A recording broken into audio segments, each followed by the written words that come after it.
You're in Braves country.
Like me, you can't smoke like me. So don't try and be like me. Let's party together.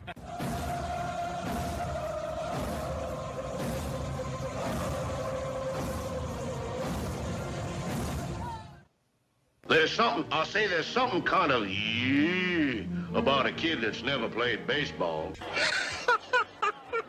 We have been hoodwinked, bamboozled, and flat out deceived. Why did you get so drunk? You got drunk. I'm just really exhausted. What's in that cup? Rum and Cokes. Do you have any idea how important this is? We're trying to save the pump. Really? This is what you're doing? This is what you're doing?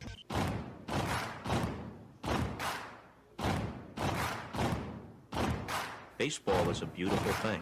It's more beautiful in an old park. It's asymmetrical and quirky. But even in a dome with artificial turf, it's beautiful. The way the field fans out, the choreography of the sport, the pace and rhythm of it, the fact that that pace and rhythm allows for conversation and reflection and opinion and comparison.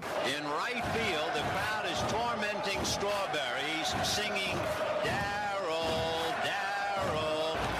Little roller up along first, behind the bag. It gets through Buckner.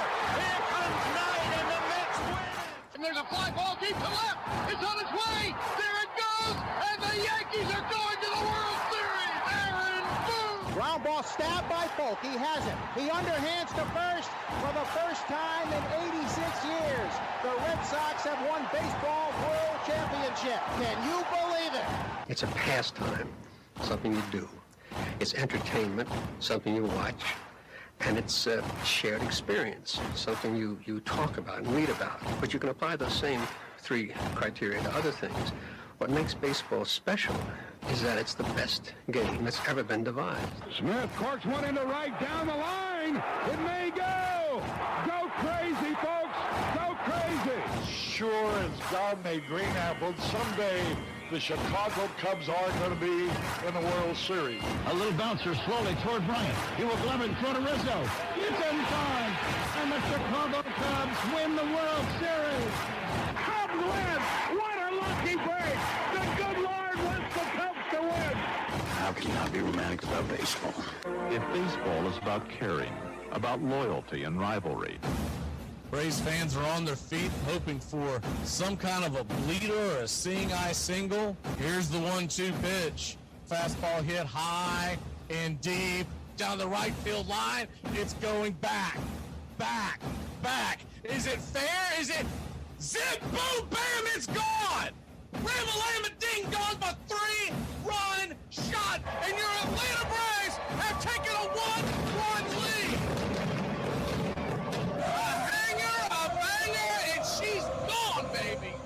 There's a very peaceful thing. It was created and played in pastures and meadows. There's grass, there's outdoors, there's everything that people thought was American and feel about America you get in a ballpark. And it's the wonder of walking through that dark tunnel and seeing a huge open space where men play the little boy's game.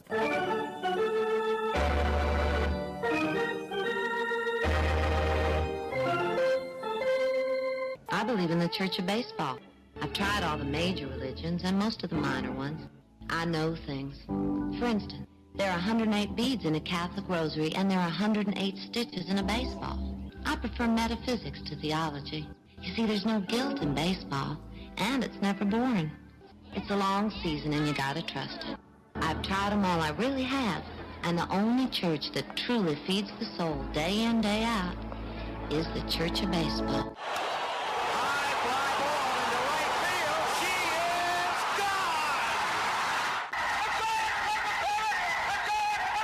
Swung line drive left field. 1 run is in. Here comes Reed. Here's the throw to the plate. He is safe. You're in Braves country. If there's a bigger thing going on right now, I don't know what it is. We're down to 1 strike here. Gurriel, the last hope for the Houston Astros. Here's the 0-2 pitch. Swung on, bounced over to Dansby. Dansby fires it over to Forrest. And here comes the dog pile. Fire the cannons in the battery. Do the chop all throughout Braves country. Pop that top. Your Atlanta Braves have won it all. Ladies and gentlemen, welcome. We direct your attention now to home plate. Please remain standing. We call your attention to our bands here today. They will be jointly directed. And now, another fixture. Our national anthem. Oh, say can you see by the dawn's early light what so proudly we hailed at the twilight's last gleaming, whose what stripes and bright stars through the perilous fight o'er the ramparts we once were so gallantly streaming, and the rockets' red glare, bombs bursting in air, gave proof through the night that our flag was still there. Oh, say does that star-spangled banner yet wave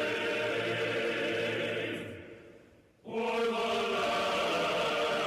of the free and the home of the brave? Play ball! At this time, ladies and gentlemen, we'd like to introduce today's teams as participants in this historic game.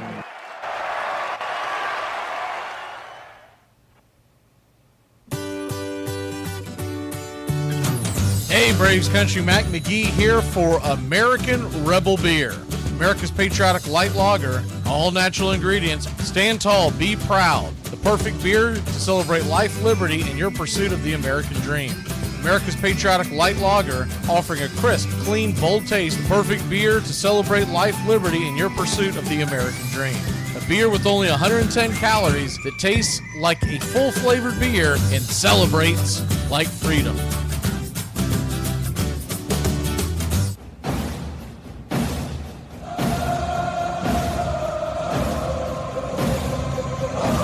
Here is Brian Snicker post-game talking about the big win against the Mets. Then we have Dylan Lee. If you're wondering why we had that emoji in there, this is where it came from. That'll be the second half of the interview. snit. It feels like Spencer does it every time he goes out there now. But for him to do it on so few pitches, it seemed like he was pitching to contact more than looking for strikeouts. I think he was just throwing, he's throwing his stuff. And I don't know that there was any intent other than to, throw the best pitch that he can and go out and win the inning. He had to work pretty hard for all that.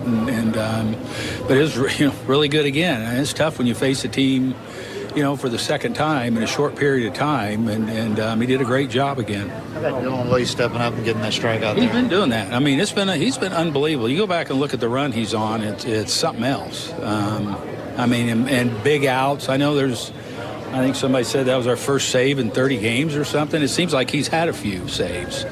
The situations that he's come in and the job that he's done has been phenomenal. Well, what about specifically facing Soto in that spot? The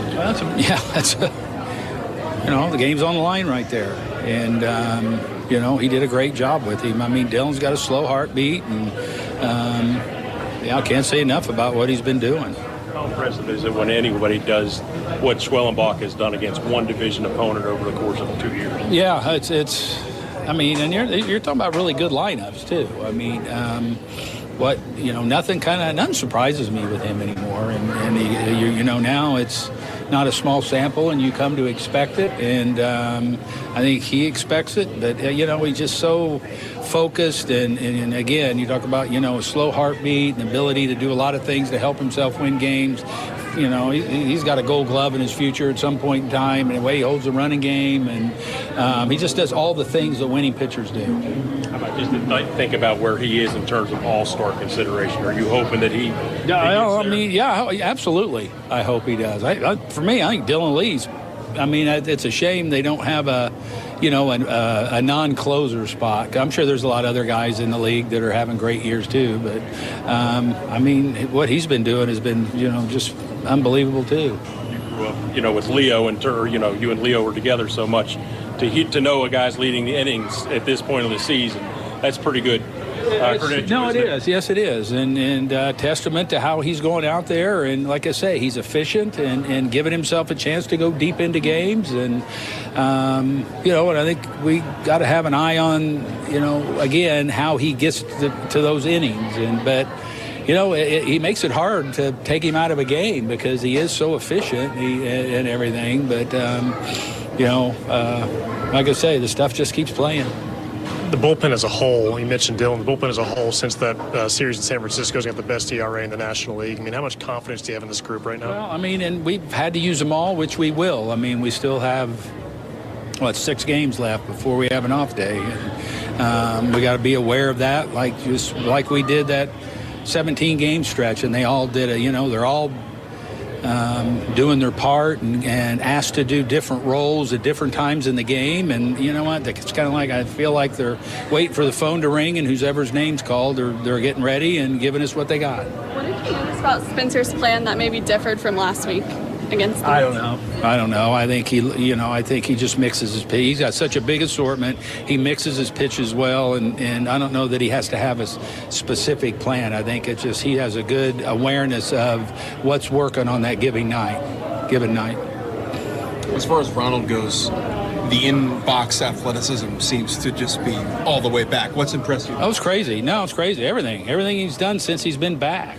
Honestly, you just don't see that after a player that's missed that much time, and how he's come in and just been so consistent, and his whole game too. He's played great defense. He's starting to run a little bit now. He's feeling confident in that, and when he's playing his game, man, it's fun to watch. And here is the interview with Dylan Lee, and you'll understand now why we have the Captain Caveman emoji. Dylan Lee, here we go. Joined by Dylan Lee. Dylan, you come on in a big spot in the 8th inning. Tying run at third, Juan Soto at the plate. What's going through your mind after you fall behind 3-1? Just make my pitches and know that if I execute, I'll get an out. What is your pitch routine when you're in that big spot mentally? What are you thinking? Honestly, it's like a caveman. I just want to get the call. If I don't feel comfortable, shake and then pitch. We know how good your slider is. 9th inning against Pete Alonso, you go to the changeup. Can you tell me about the development of that pitch? It's honestly a pitch I had all my career, and then once my slider started getting better, I kind of strayed away because of what the slider's been doing. But I think it's a pitch that's going to help me in these situations. Now, you go back the last 2 weeks, there's no bullpen in the National League that has a lower ERA than you guys. Can you speak to the confidence this group has right now? I think we just have fun down there. We know that we're going to go out there and shove, and we just enjoy having fun out there in the bullpen. You're okay with me calling you the caveman the rest of the season? I mean, I kind of look like a caveman with my beard, so. That works for me. Thanks, Dylan. Thank you. Okay, that's it. Let's get ready, Braves country. Pitch by pitch, play by play of your Atlanta Braves. Spencer Strider Day.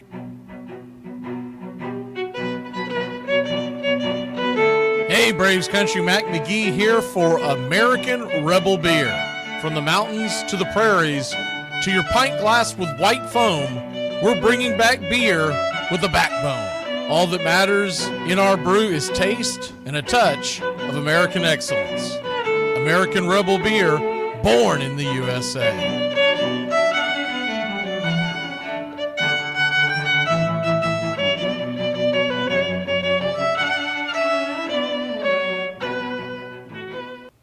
All right, you guys, let's listen up.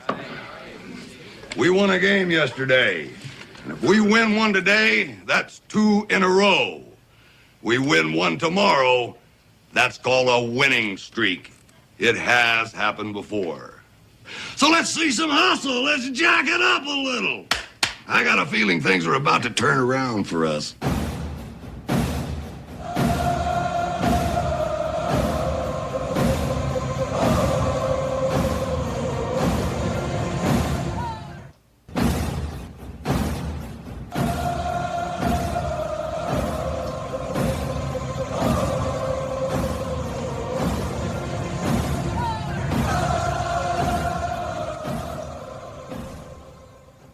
On a beer? 7 o'clock in the morning. Scotch?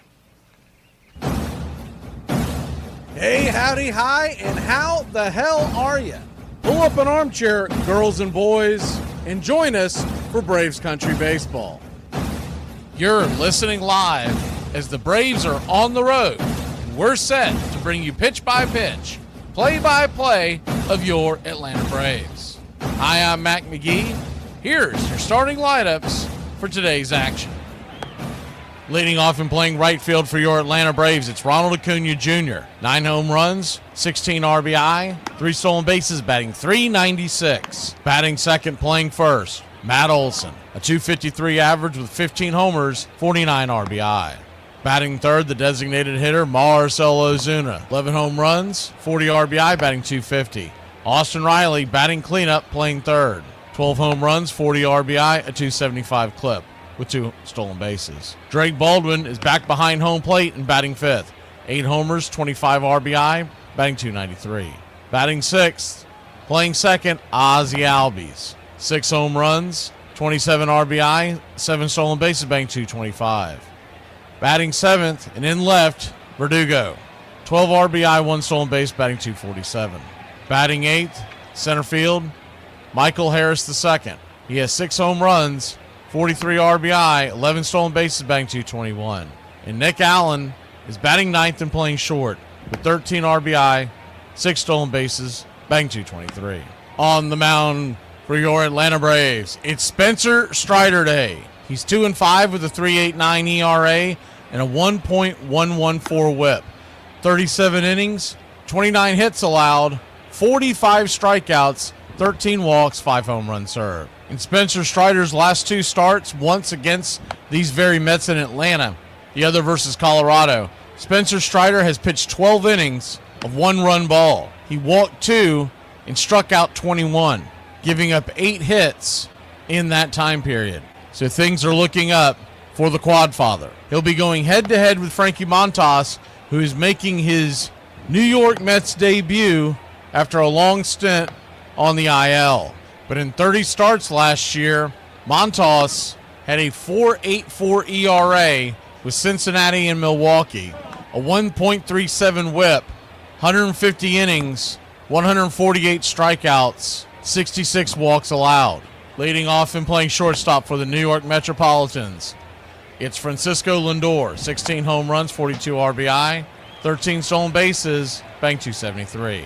Batting second, playing left, Brandon Nimmo, 15 home runs, 41 RBI, 6 stolen bases, batting .254. Juan Soto is in right field and batting third with 17 homers, 43 RBI, 8 stolen bases, batting .254. Batting cleanup, playing first, Pete Alonso. He has 18 home runs, 64 RBI, and a .286 average. Starlin Marte, batting fifth, the designated hitter. 4 home runs, 18 RBI, 4 stolen bases, batting .254. Batting sixth at in center field, Jeff McNeil. 8 home runs, 23 RBI, 1 stolen base, batting .243. Torrens is back behind home plate and batting seventh. He has 1 home run, 13 RBI, a .221 average. Brett Beatty batting eighth and playing third. 8 home runs, 24 RBI, 3 stolen bases, batting .216.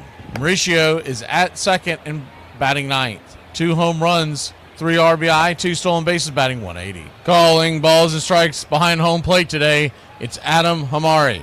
Your first base umpire, James Jean. Second base will be manned by John Troon Payne, and down the third base line, it's Todd Titchener. Game time temperatures here at Citi Field in Queens, New York are expected to be 95 degrees at first pitch, with the wind blowing out to right at about 8 miles an hour. Your Atlanta Braves are minus 139 on the money line. The over-under is 9. It should be noted, last year, the Braves did face Frankie Montas twice. In fact, it was in a span of about 2 weeks as he was traded from Cincinnati to Milwaukee. In those 2 starts, Montas went 8 1/3 inning and gave up 7 earned runs during that time period. He also gave up a home run and walked 7 with 12 hits allowed. So with all that being said, our pick to click tonight, we're going to go with Matt Olson. Matt Olson has been swinging a hot bat. He's going to be at the top of the lineup, and it's a righty-lefty matchup, and that wind is blowing out to right. Maybe he can hook one into the wind and do some damage and get the Braves out to a good start. We're going to take your Atlanta Braves behind Spencer Strider, who's really starting to hit his stride. We'll take the Bravos going away, winning this one 7-2. American Rebel Beer, keys to the game tonight. It's going to be all about Spencer Strider. If he goes out and shoves like he did last time versus this Mets squad, the Braves should be on the way to victory. That's going to be difficult, seeing the same team twice in a week. Just like Schwellenbach, he didn't have as many strikeouts last night as he had the week before. In fact, Schwellenbach's strikeouts were cut in half. He struck out only 4 last night, and he struck out 8 the first time he saw the Mets. I don't know if you're going to see the same dip, but it could be somewhat similar. Spencer Strider, the first time he faced the Mets, he struck out 8. His over-under 6.5, I'd tread lightly if you're thinking about laying that bet. On that note, Frankie Montas' over-under of strikeouts is 4.5. I'd be banging the under if I touched it at all. Put your click in the chat, slap that like, and let's get ready, Braves Country. We'd like to thank everybody for choosing Braves Country Radio, and a special thanks to all the country club members. Please like on your way in and subscribe, set those alerts, and share Braves Country Radio to help build the crowd so we can continue to bring you the classic call of Braves Country Baseball. Well, it's about that time. Grab you a cold one. Find you an armchair. Atlanta Braves Baseball right here on Braves Country Radio. Your modern-day superstation is in its 5th season of bringing you pitch-by-pitch, play-by-play of your Atlanta Braves and our one-of-a-kind production. Take us anywhere you go for over 170 Atlanta Braves ball games. Please like and subscribe today. Join the Country Club. Thank you to all the Country Club members. You help support Braves Country Radio. Get this bus moving. Stop. Come back. Too late. Roll call! Yeah, roll call! You're in Braves country.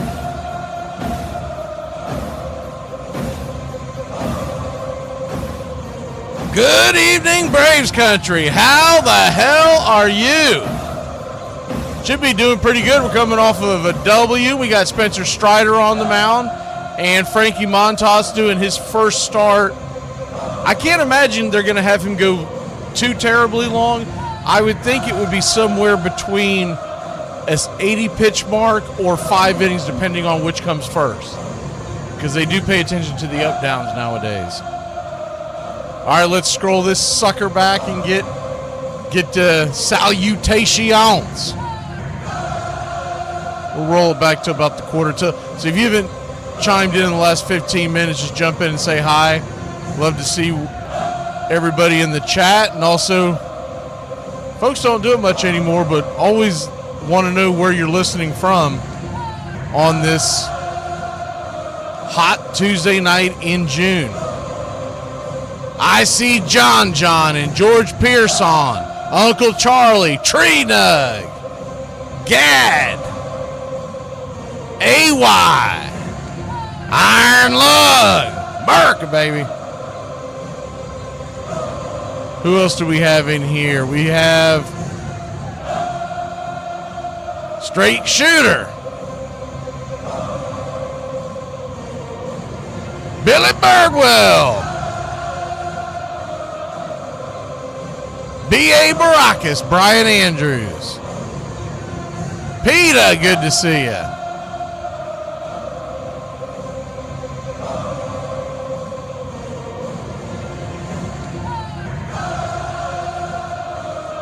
Ross.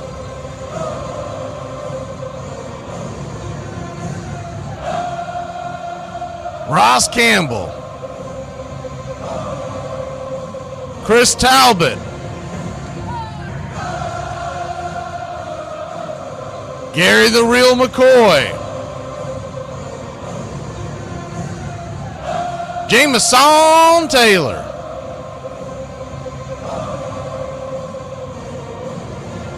Daniel Berry.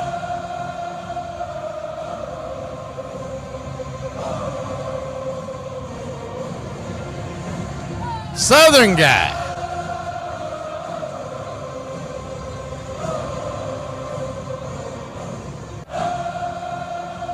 Pamela Ann.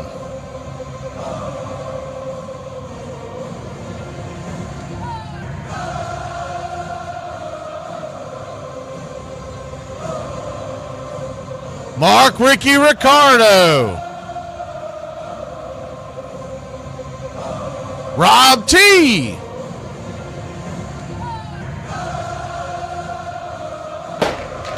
Thank you for the country club support, PETA. Brian Smith. Rob T. No Way Jose Ignacio Reyes. Travis Oswald. I bet Brian Smith gets BS quite a bit. BS Brian Smith. My man Nathaniel Brooks. Tim Short. Daryl and his other brother Daryl. Listening from North Carolina. Tim Short from Toledo, Ohio. Nara White from Seattle. Charlie Elrod, Smithville, Tennessee. I spent a year there one weekend, Charlie. What you talking about, Willis Mathis? Morris Jackson from Long Island. Behind enemy lines. Justin Green Machine. 904. I would assume 904 is listening from Jacksonville. No, if it's muted, you might have to just come. Well, what am I doing? I'm talking to someone who thinks it's muted. Someone could put in there that sometimes you have to go in and out. It would be greatly appreciated. I do that all the time. I'll see people think that it's muted. What it is, it's a glitch in YouTube. But I'll go to talk about it and go, wait a minute. They can't hear a damn thing I'm saying. If they did, they wouldn't ask if it was muted. Israel Otero Cookie. And SRH from Marion, Indiana.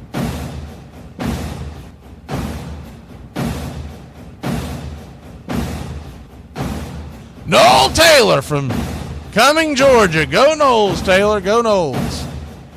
Just got a few more months before they return and have to face Bama. All right, we'll be back in a flash here on Braves Country.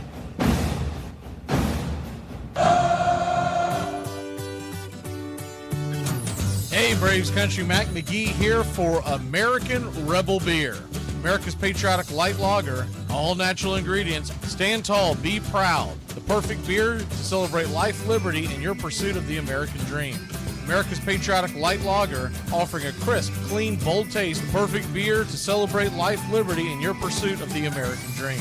A beer with only 110 calories that tastes like a full-flavored beer and celebrates like freedom.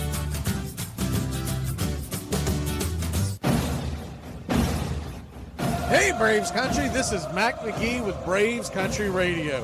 We are bringing you pitch by pitch, play-by-play of your Atlanta Braves all year long. Join the Country Club today. Help support Braves Country Radio. Join the Country Club today. It helps us bring you more of the game we all love. Braves Country Radio, your home for the classic call of Braves Country Baseball.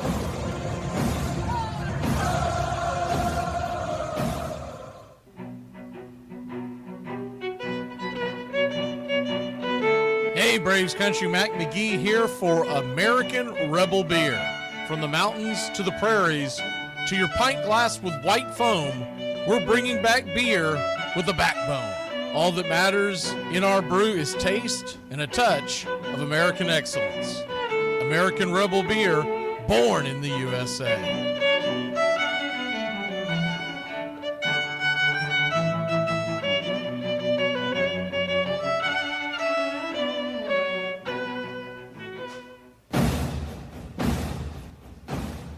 Ladies and gentlemen, we interrupt our program of dance music to bring you a special bulletin from the radio news. Sit quietly and we will control all that you see and hear. There is nothing wrong. You are about to participate in a great adventure. You are about to experience the awe and mystery. You've unlocked this door with the key of imagination.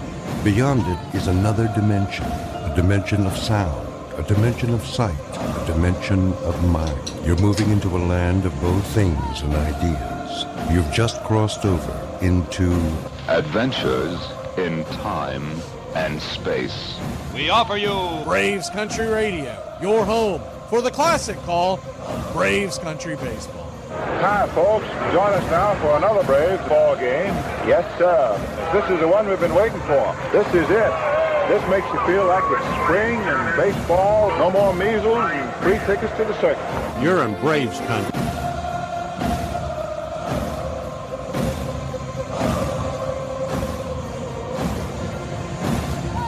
This is a reminder, disorderly conduct will not be tolerated.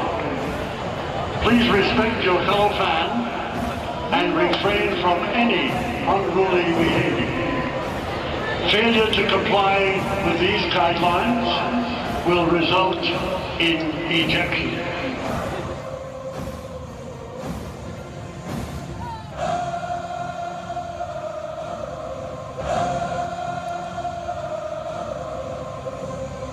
All right, Braves Country, the Mets are in their home whites, top to bottom with the blue pinstripes. Mets across the chest in navy, outlined in orange. Blue ball caps with the NY in orange interlocking, much like the New York Giants did way back when.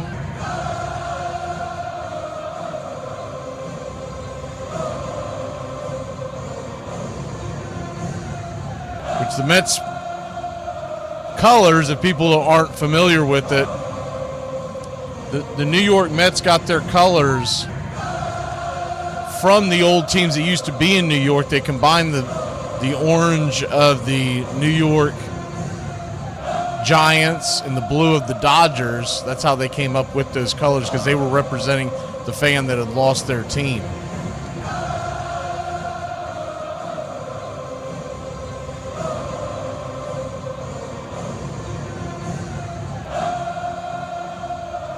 And I think we are just about set, so let me bring you into the fold.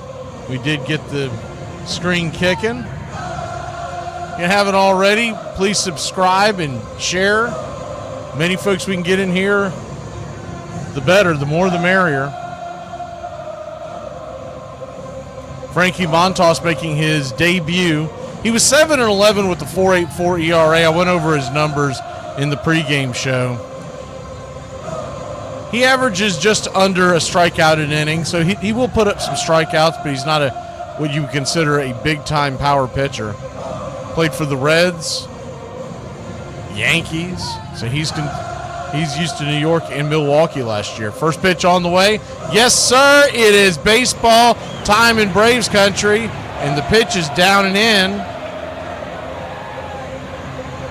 for a ball to Ronald Acuna Jr. It's 1-0. Righty-righty matchup, the 1-0. Swing, chop to back foul, 97 on the inside, 1-1. It's like Montas is putting on a little LBs in during his preseason. He used to be very, very thin. Now he's the 1-1, down and into a 1. Now he looks like he could give me a run for my money in an eating contest. I still think I can take him, though. The 2-1 count.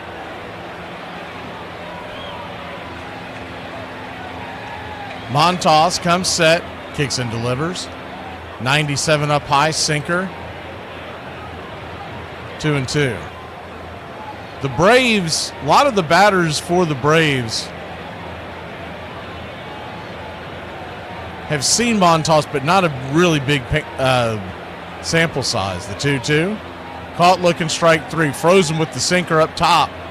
1 down.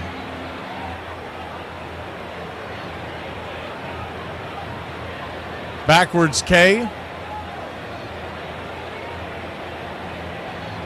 That'll bring Matt Olson to the plate.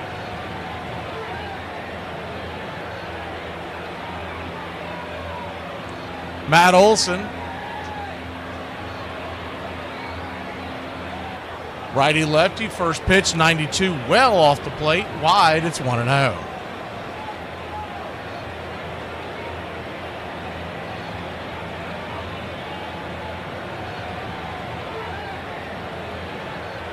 The 1-0.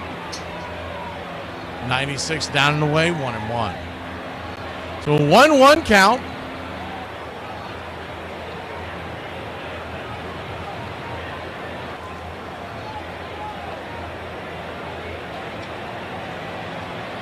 Pitch on the way. Way outside, wide four-seam fastball. I think I said 1-1. This makes it 3-0. 3-0 count. Righty-lefty matchup. Pitch on the way. Inside, 97-mile-an-hour fastball. Infield, back into the right, playing Olson to pull. The 3-1 count.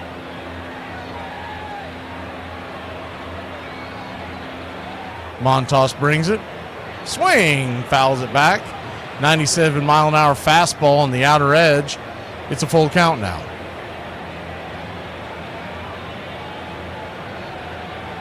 Frankie Montas, he started his career in Oakland, then was traded to the Yankees, then went to the Reds in free agency, was traded to Milwaukee at the deadline last year. The payoff pitch. Swing, fouls it back. We'll do it again.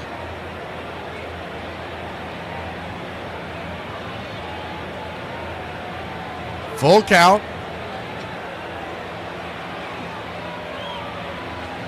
Pitch on the way.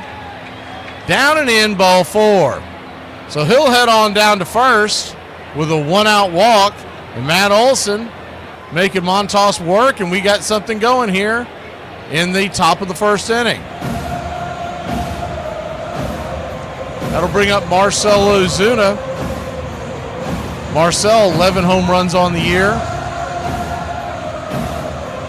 Infield now back into the left, playing for the double play ball. First pitch on the way. Swing, lifts it into center field. That's going to be a dying quail, and that's down for a base hit. A seeing eye single. We'll take it. A Texas leaguer that gets Matt Olson all the way over to third base. We've got runners on the corners. One out. And Austin Riley coming to the dish. Went down and got that bender.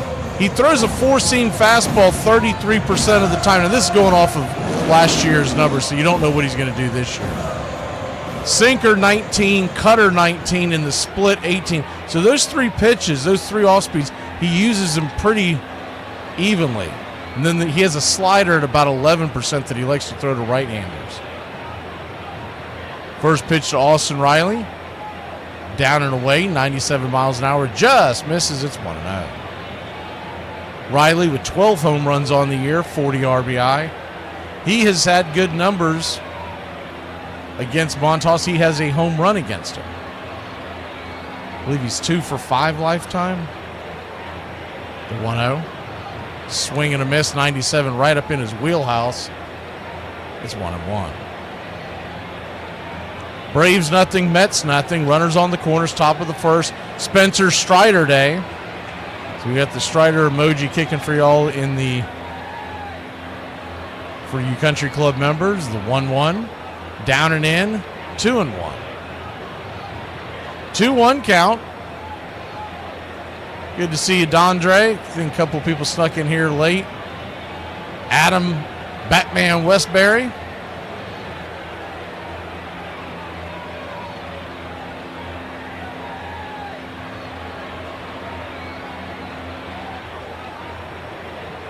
The 2-1 count. Swing. Hits it hard over to third, and this should be a 5-4-3 inning-ending, rally-killing double play. Hard hit ball, but right into the teeth of the defense. We'll be back in a flash. Braves come up scoreless in the first.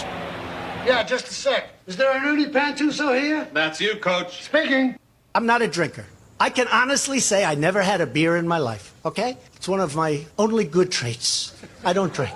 Well, I've never had alcohol. I've just, for whatever reason. Can you imagine if I had? What a mess I'd be. I'd be the world's worst. We need to talk. I think this relationship If you leave me, I will kill myself.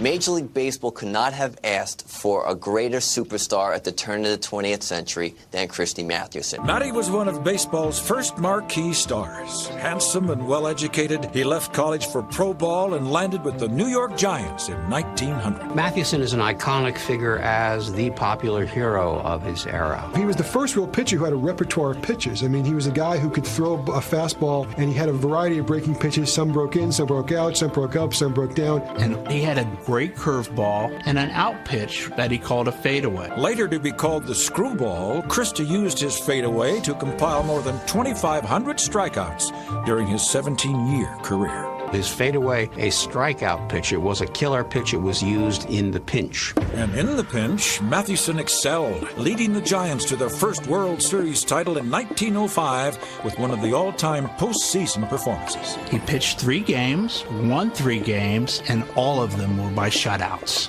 3 years later, the Christian gentleman dominated his league, capturing the pitching Triple Crown for the second time in his career. It is clearly one of the greatest pitching seasons ever, winning 37 games. He also saved 5. Christy Mathewson was largely responsible for 42 wins, which I think is just remarkable. Think of it. This is a guy who was leading the league in strikeouts year after year and suddenly became the guy who led the league in fewest walks per 9 innings year after year. His 373 victories are tied for 3rd all time.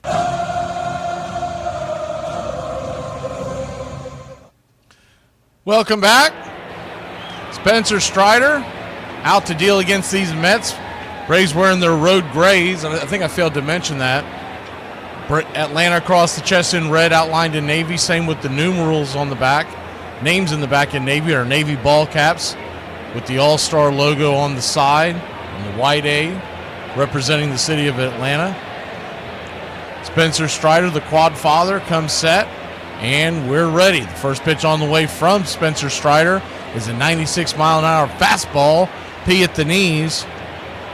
Francisco Lindor, it's 0-1.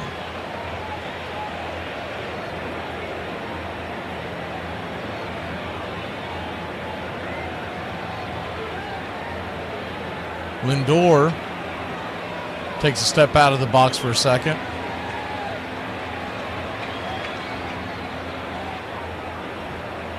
The 0-1, 96 off the plate, 1-1.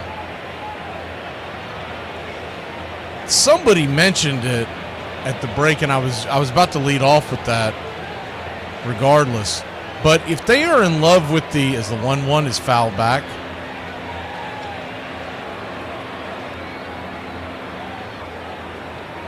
1-2. 1-2 count. Spencer kicks his deals. Slider down and in, 2-2. But if they love the righty-lefty all the way down the line like they normally do, why is Drake not batting in front of Riley and behind Ozuna? It would break all that up when he's in the game. The 2-2. Swing, chops it foul. We'll do it again. You don't have a good option when Drake is on the bench, so I understand putting Riley behind Ozuna then, but when Drake's in the lineup, it doesn't make any sense to have him, because you want to get back to his bat as many times as possible. The 2-2. 97. Caught! Looking strike 3. He got caught watching the paint dry. 1 away. Good pitch.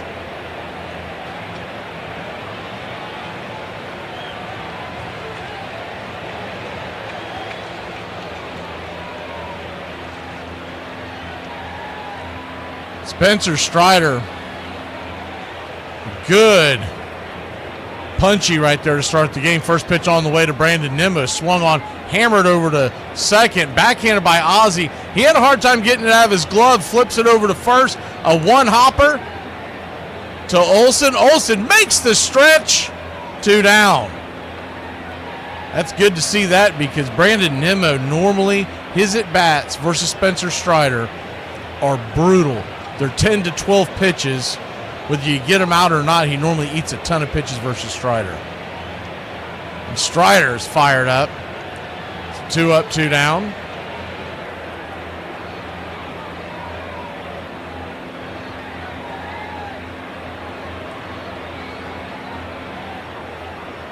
Juan Soto, the batter. First pitch, 95 off the plate. It's 1-0. I think it's way too early to talk about that, Razor Quack, but I like where your head's at. The 1-0. Down below the knees. 2-0. So a 2-0 count.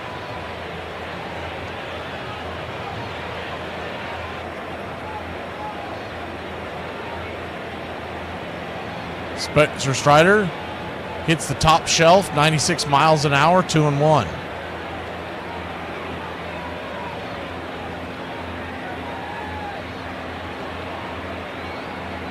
The 2-1 count.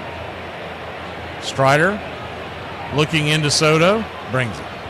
Swing, swats it back foul, 98 miles an hour, 2-2. Braves nothing, Mets nothing. We'll take a look around the scoreboard here, the out-of-town scoreboard here in a second. A's and Tigers are in a rain delay right now. Rangers and Orioles are scoreless in the 4th. The 2-2. Way outside wide. Full count. That 95-mile-an-hour fastball was pitch-out territory. So a full count to Soto. Standing on deck, Pete Alonso. Payoff pitch. Inside, misses all the way, ball 4. So Soto heads on down to first. Go-ahead run goes to first with 2 outs. And Pete Alonso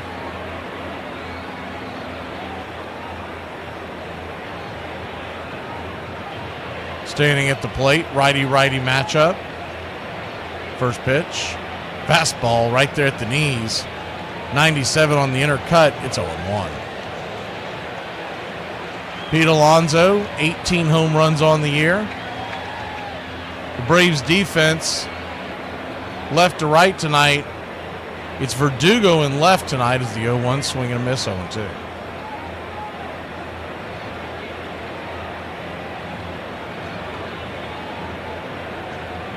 Michael is in center, Acuna's in right. Riley to Allen to Ozzie to Olsen around the horn, per usual. Drake Baldwin is behind the plate, and of course Spencer Strider's on the bump. Spencer Strider with a 4-pitch mix nowadays. His 4-seamer, 55% of the time. As he steps off the bag to spin around to look at Soto. No offer to the base, but it will count as a move. He throws a 4-seam fastball, a slider. As that slider misses down and away, 1-2. Those combine for about 90% of his pitches. And then he mixes a curve and change in equally at about 5% apiece. 1-2 count to Alonso. Pitch on the way. Down and away. Drake Baldwin leaps to his feet and fires it down to first, but Soto's back before the tag.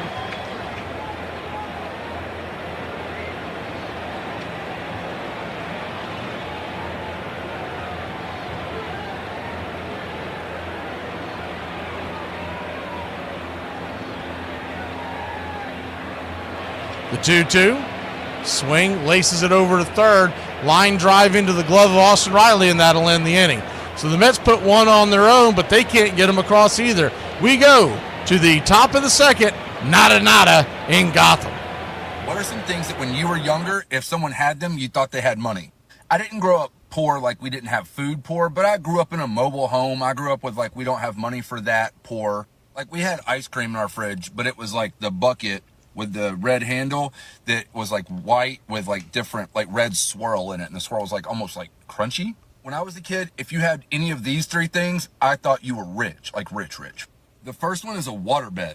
If you told me that you had a waterbed, I thought you were Bill Gates. The second thing were these Breyers or Good Humor, whoever made these Viennettas. It's like a frozen ice cream dessert, like ooh. And the last thing is stairs. If you had stairs in your house, it's over. Rolling in money. Is Gen X okay? No, seriously, are you guys okay? What kind of stupid question is that? We're fine. This is a cakewalk. We got like 900 TV channels and Prozac. We didn't have anti-bullying campaigns. Our parents bullied us. The school had to take our pictures and fingerprint us in case we got kidnapped. We were like 30 years old when we were 12. Already smoking cigarettes, drinking our parents' liquor. We are older than Google, and no one had to tell us not to eat laundry detergent. So yeah, I mean, we're okay. We're okay. There's a drive, deep right center field. That ball's got a chance. It's out of here. You can't imagine what it's like. And it was the green, this grass, that just went on forever. And the clay, the infield, the dirt of the infield was so brown, and the bases were so white. And the scoreboard with all of that news, what was happening in Detroit, and all the news. It was the news center. It was this big, gigantic place, and it was 461 feet to the center field fence. Then they had monuments, and I thought Babe Ruth was buried out there. They were like big tombstones. There was a great deal of respect in that building for the past.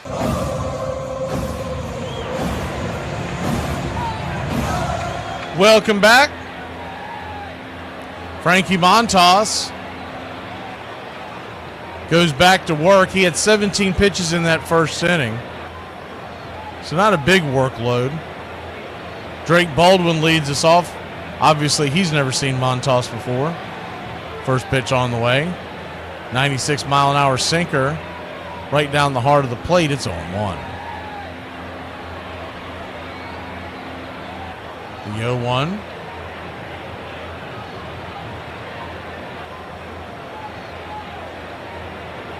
Kicks and fires. Swing. Dribbles it over to second. Should be an easy play for Mauricio. He's got it. Flips it to first to Alonso.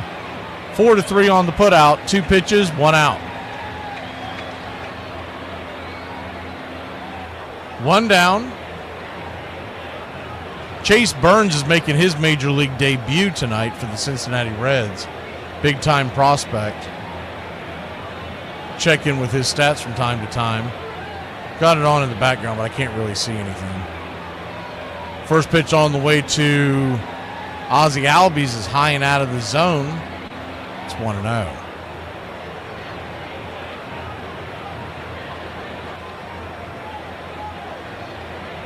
1-0. Ozzie open stance from the left side. The pitch. Drops in a cutter. They're calling it a cutter. It's really more of a slider. 1-1. 1-1 count. Brings it. Swing. Slices it down the line. Foul and out of play. And Ozzie's behind 1-2. Wow. I just pulled it up. Chase Burns. Ha! He's 5 outs in the game so far. He's got 5 strikeouts on the New York Yankees. That must be something. I might have to go back and watch those highlights. The 1-2. Swing, pops it up. Can of corn in the infield.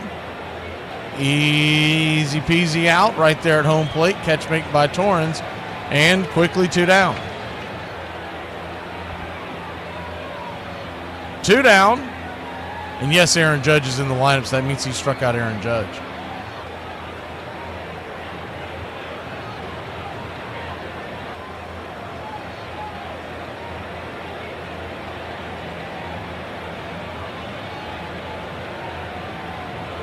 Two away here in the top of the second inning. Alex Verdugo, your batter, first pitch taking in the dirt, 1-0.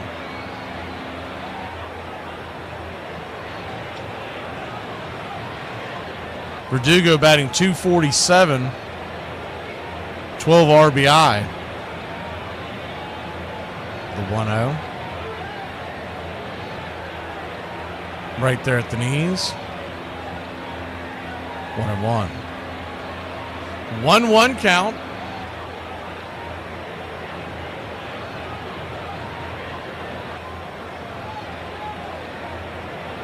Montas turns, delivers the 26th pitch of the night. Swing, hits it hard on the ground. Diving play by Pete Alonso. He had to dive to his glove side. He makes a great play, and that's not nothing because Alonso is usually a disaster over at first. 1-3 on your putout. We'll be back in a flash here on Braves Country. You're a Knoll, my friend. No. Actually, do you know where I graduated from? Well, you're still a Knoll. I'm a who? You're a Knoll, my friend. Hey, this is for them motherfuckers that always got their ass crack out. How y'all don't be feeling that? You gotta be feeling that. Just draw just all the way down. How you don't feel it? You just don't care? Just got your whole little stank of booty out in the public? Y'all nasty. You so nasty. You better put it away, because a motherfucker like me, see that? I'm throwing something in that little stank of booty. Quit playing. You better hide that.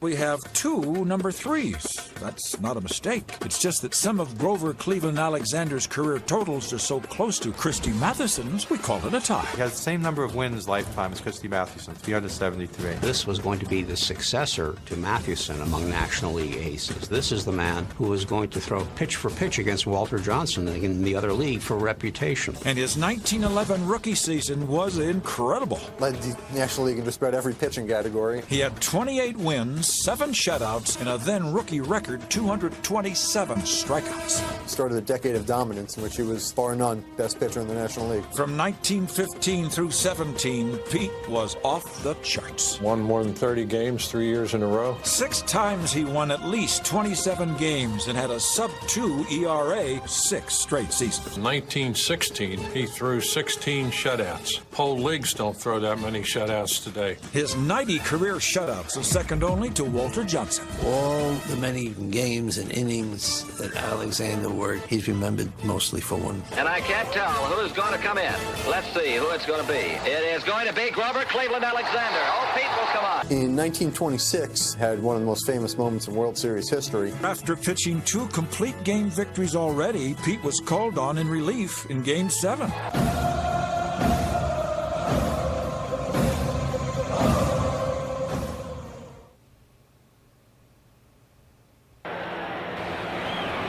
Bottom of the second we go, and Spencer Strider goes back to work.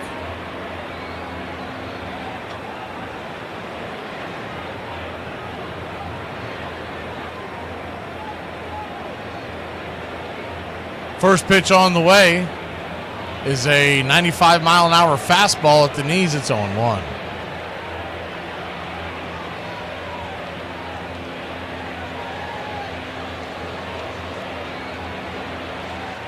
The 0-1 Swing and a miss, 95 up top. 0-2. Yeah, I put it in the chat, but for those of y'all listening on radio, Chase Burns has struck out 6 New York Yankees in 2 innings. And he has got some gas. I got to see the tail end of the last at bat is the 0-2. He's in the dirt 1-2. And that kid can bring it. Can't wait for ex-posts all over the place in Braves country saying, we need to make a trade for him. 1-2 count. Swing and a miss, strike 3. 1 away. Fans always crack me up when they start mentioning players that a team is never going to trade. We need to make a trade for Shohei Ohtani, Aaron Judge. 1 down, bottom of the second. First pitch to McNeil is a swing and a miss, 96-mile-an-hour fastball. It's 0-1. It's looking more and more like August before we see Chris Sale. Perfect world early August, the 0-1. 96 below the knees, 1-1. That's quite a, now granted, almost a week of that, there's no games because of the All-Star break. But that's a long stint without him. 1-1. Slider down below the knees, called for a strike. McNeil did not like that one. It did look like that it missed. 1-2.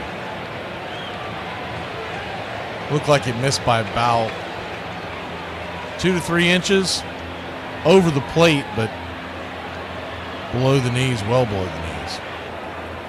1-2 count. Swing, hits it up the middle, backhanded by Ozzie. Ozzie takes a couple steps, fires it over to first, off his back foot as he's heading towards second, and it's a 4-3 put out, 2 down.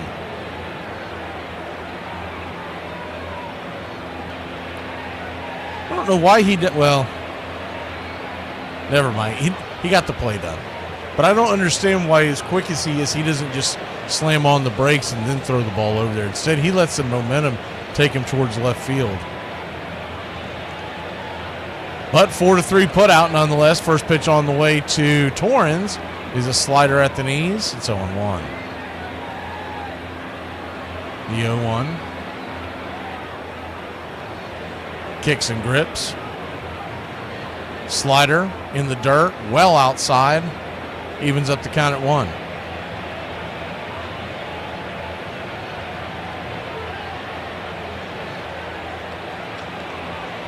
One count.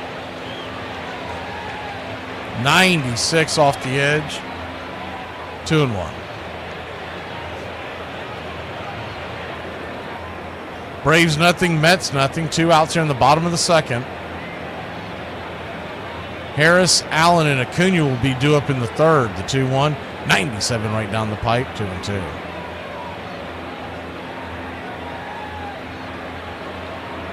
Two count.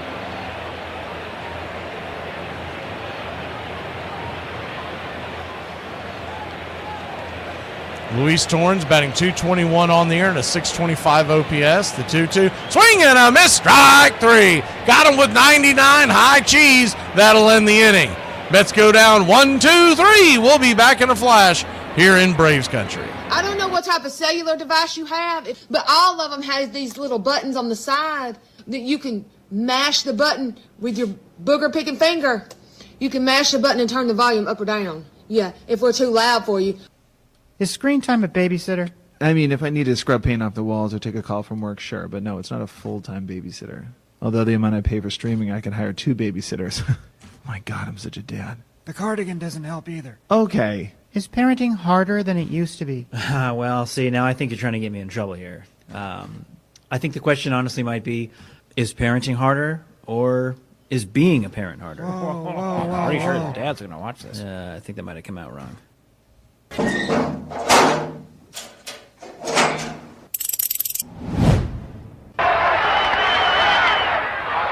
a looper, may drop.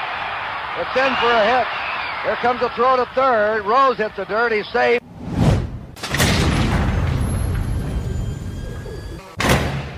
The one thing with him, and I think Mike Pagliarulo also fell under this, they hit so much in the cage. I know Donnie loved it, and I guess we probably could have cut that back a little bit if you had to go back.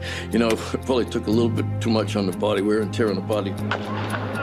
Other way. I'm not a doctor, I don't play one on TV, but just think of the torque that it creates on your back. You know what it is? Like when you're young, you just like, just keep going. Like you don't stop and nothing's gonna stop you. You think you're bulletproof and you're not gonna get hurt. And then eventually 87 was the first time it's like, no, you can't keep going, right? You're gonna have to stop.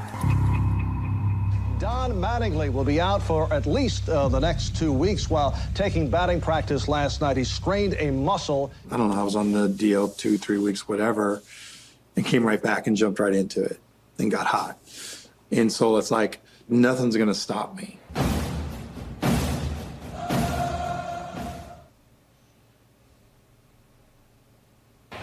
Braves and Mets are scoreless. We're in the top of the third inning. Just one hit so far. The Braves got a base hit by Marcell Ozuna and a walk. Mets have had a one walk. Soto walked for the Mets in the first. Olsen for the Braves in the first. First pitch on the way is a sinker right down the pipe to Michael Harris. It's 0-1. Harris batting .221. I wonder what his streak to not having a walk is up to at this point. The 0-1. Swing and a miss, 95. Outer cut, top shelf, it's 0-2. I quit tracking it when it was right around 30. The 0-2 count.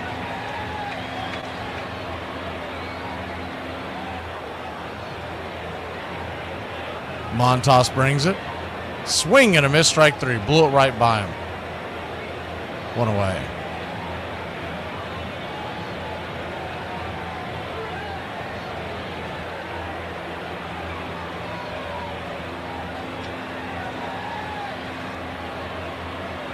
Mark, you shouldn't even have MH2 on your fantasy team at this point, man. I'm telling you, it's time to let her go. There's too many other talented outfielders out there that can hit. First pitch on the way to Nick Allen is swung on. He'll sizzle that into center field, and it's a one-out single for Nicky. Just in the nick of time. It's not about muscle. Simple physics. Calculate the velocity v in relation to the trajectory t, in which g, gravity, of course, remains a constant. It's not complicated.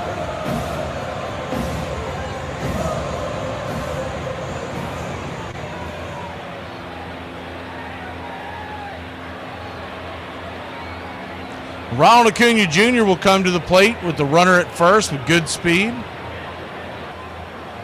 First pitch, swing, fouls it straight back. It's 0-1. Acuna was going for the downs on that one.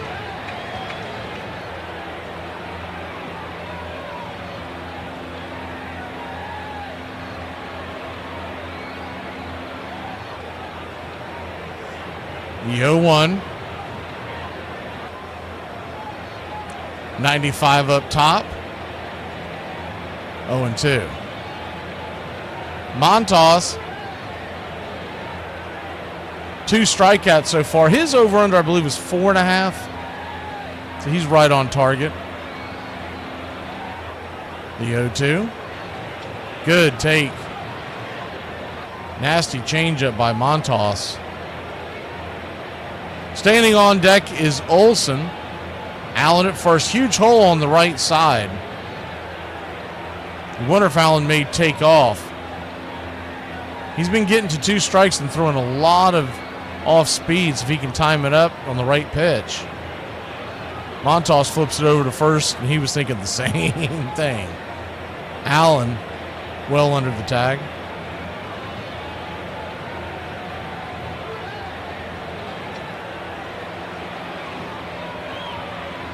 One-two count. Inside 2-2. Mark, you were talking about having Michael Harris on your.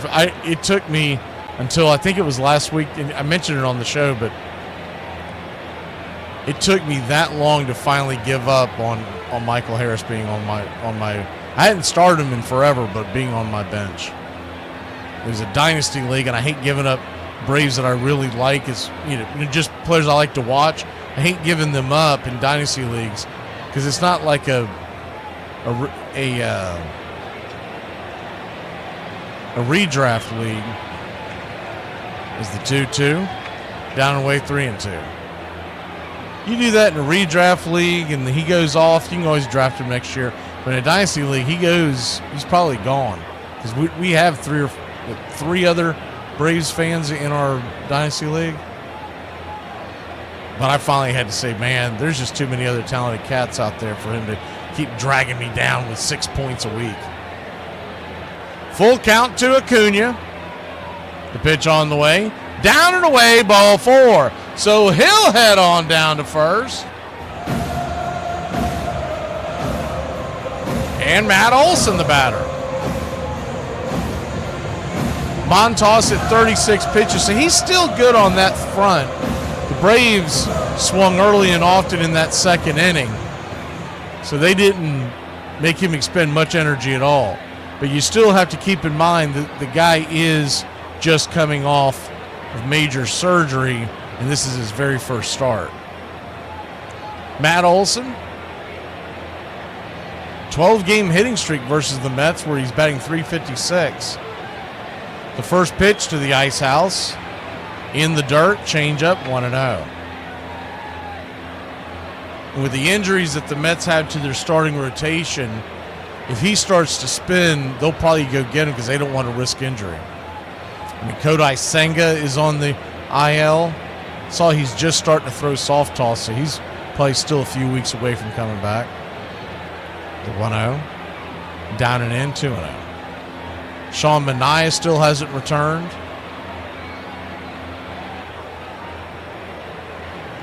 Y'all missed it yesterday. Francisco Alvarez was sent down to AAA. Mainly, kind of what Harris probably needs. They just don't do it. The 2-0. 96 at the knees. Four-seam fastball. 2-1. 2-1 count. Braves nothing. Mets nothing. Top of the third. We got runners on first and second. We'll go ahead and pull the screen back in case there's a play at the plate. The 2-1 in the dirt. 3-1.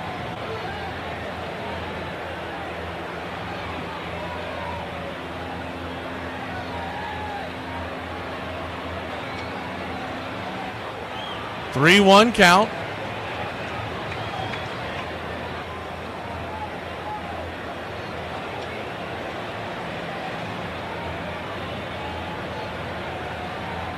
Kicks and fires. Swing. Lifts it high and deep into center field. Going back on the warning track, making the catch is the center fielder, Jeff McNeil. He'll fire it into the infield, but Allen will go down to third. We've got runners on the corners and 2 outs. Marcell Ozuna coming to the plate. Olson gave that one a ride. Just missed pay dirt. It's pretty deep left center field out there at 370. A lot of stadiums where that ball would have flirted with the wall.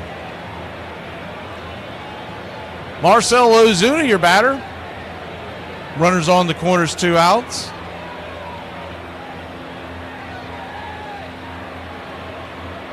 Montas looks in. The first pitch. 95 way outside wide, called for a strike. Bad call. Terrible call by Adam Hamari. It's 0-1. That's his first really bad call he's had tonight. No, excuse me. First one against the Braves. There was one against the Mets earlier. It was down in on the plate. The 0-1. 96. That is a strike. It's 0-2. That really changed the at-bat there because as opposed to 1-1, he's sitting at 0-2, and now he's got to defend the plate. Mari, one of the younger umpires in the league. The 0-2. Down and away. Cutter in the dirt, 1-2. You'd love a wild pitch here, wouldn't you? Looks like Acuna scooted up to second. They didn't put the camera on it, but it looks like he scooted up to second. So now 2 in scoring position. A single would bring 2 home. The 1-2. Inside. Evens up the count 2-2. Torrens jumped up and was heading to the dugout. He wanted the backwards K. Didn't get it from Hamari. That may be a makeup pitch. No, that pitch is well inside. They're putting it on the screen as it hitting the zone, but if you look where the ball actually hit the glove, it was 2 inches well inside. He framed it well, but it wasn't a strike. The 2-2, 98, 3-2. Full count now. Austin Riley standing on deck. Montas at 46 pitches, so he's still okay on that note. Will he come in and give Ozuna something to hit, or is he pitching around him to get to Riley? Infield back into the left. Montas steps off the bump for a second.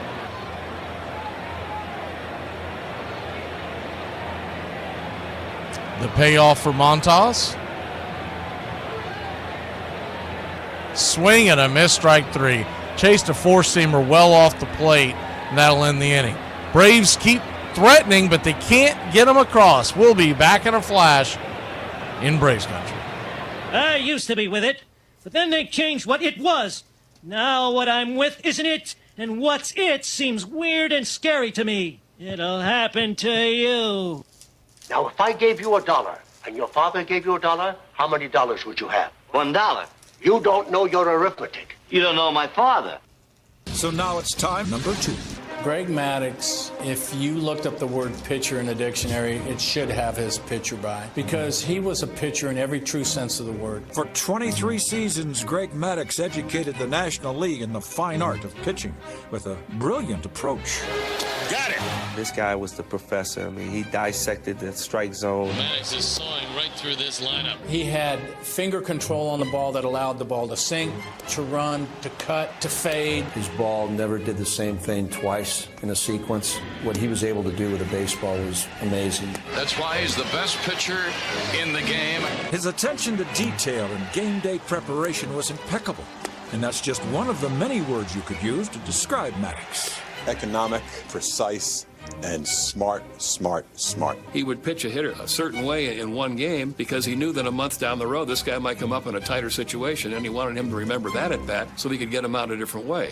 Mad Dog won more games in the 90s than anyone, and 2 of those years were his story. Bobby and I'd always look at each other in admiration. There were games where he went 9 innings and never missed the target. And I'm not exaggerating. That's what separates mediocrity from greatness. And then there was his fielding, which earned him a record 18 Gold Gloves. That combination of slick fielding and magnificent pitching made Greg the first man ever to win 4 straight Cy Young Awards. He's the best, folks.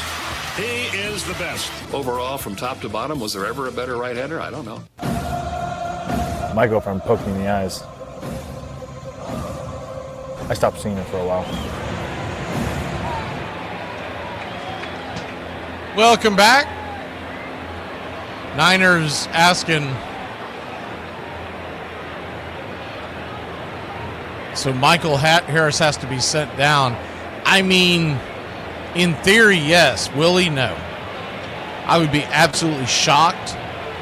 And one of the main reasons is, as we go back to the action, first pitch on the way is a 95-mile-an-hour 4-seamer to Brett Beatty, sawed-off foul, righty-lefty matchup. It's 0-1. The 0-1. Swing, pops it up, high in the sky. Coming in, making the catch is Verdugo in left center. 1 away. It's unlikely that they'll do it, though they should, because of the dollar investment they made of him. The Mets have just put a kid on screen that I think he's trying to dress like Spencer Strider. Now, he's dressed in a Mets hat, but he's got a Spencer Strider-type mustache, and he kind of looks like him. First pitch on the way is 96 at the knees. It's 0-1. We got to recruit him to come over to the dark side, man, because I'm telling you, he looks as much like Strider as that one is that one kid does like Ozuna. The 0-1 count. Swing and a miss. Slider in the dirt. It's 0-2. But when you put that much money into a player, they're hesitant to send him down because they look at him unfairly, but they're looking at him as like a box office draw. And they want the stars there so people come out and watch him. But, I mean, offensively, he's just not a star. Defensively, he is, the 0-2. Hits it high into left field, making the catch is Verdugo, 2 away. I don't even know if you have to send him down, but I do believe you should at least platoon him. Give him some days off where he can really think about what's going on out there, and it's just not assumed that they're going to pencil him into the starting lineup every day. And you could put him in for defense late in ball games if you have a lead. But offensively, it'll be interesting to see what they do when Profar comes back. First pitch on the way is a curveball right there on the outer edge. It's 0-1. Because there's a good argument to be made, especially when a lefty's on the mound, that you bench Harris, put Eli out there, and of course Profar is going to be in left field pretty much every night. The 0-1, outside wide, 0-2. If you're wondering what Profar has been doing down on the farm, he's got 2 home runs. Now, they both came in the same game, but realize he's only been playing for about a week down there. The 1-1, swing, fouls it back, 1-2. But in those games that he has played going into today's action, he is 10 for 25, which is a .400 average. 2 home runs, 5 RBIs, 4 walks, and only 3 strikeouts, which I think is huge. So he's definitely going to be a shot in the arm to the offense when he comes back. The 1-2. Swing, fouls it back. We'll do it again. It'll be more of a shot in the arm and no longer like an assumed out when they get to left field, wherever they are in the order. The 1-2 from Strider. Swing and a miss. Strike 3. 97-mile-an-hour fastball pumps it right by him for strikeout number 4. We go to the top of the 4th. Braves Mets, nada. Let me be great. Now, most of y'all know darn well I ain't got no tatas. I got a tank top on up under this thing anyway, because this Georgia weather is as bipolar as my mama, and it gets hot. But you can't, I ain't got nothing. The Lord did not bless me with rhythm, and he did not bless me with no tatas. Okay? Probably because he knew I would take the rhythm and tatas and find a pole somewhere. Hey, do you want to hang out tonight? Yeah, sure. What time were you thinking? I gotta run home real quick, so why don't we meet up around 9 o'clock? 9 o'clock? Yeah. PM? Yes. Tonight? Yes. On purpose? Yeah, I was thinking that maybe we can get together at 9 since it's early in the night. That's early? Listen, just come on over and then we're gonna meet up with my friends. They said the door opens around 10 o'clock. 10 o'clock? Yes. PM? Oh my God. I love the game because I grew up in New York City in the late 1940s and 50s, which was the greatest intersection of baseball and place in history. We had 3 major league teams. All of them were good or great. Between 1947 and 1956, a New York team was in the World Series every year and won. Now it's the 10th inning. Pitcher Bob Lemon works hard on Willie Mays. This time, though, he walks you. You want to steal second, and you ask for the sign from Leo. Duke Steiner, Dodger center fielder, is the hero of this game. Steiner is double to right in the first inning, drove in 2 runs, and the Brooks were off and running. Boom, another double for Snyder. Hail the Duke of Flatbush. Baseball was almost a private possession of New York City, and you'd walk around through the city in October, and the sounds of baseball were everywhere, from cab radios, taverns. People come out of taverns. During the season, you'd sit down, come out of a tavern and say, Campy just hit one. You were aware of the ribbon of baseball going on around you. Braves Country Radio, your home for the classic call of Braves Country Baseball.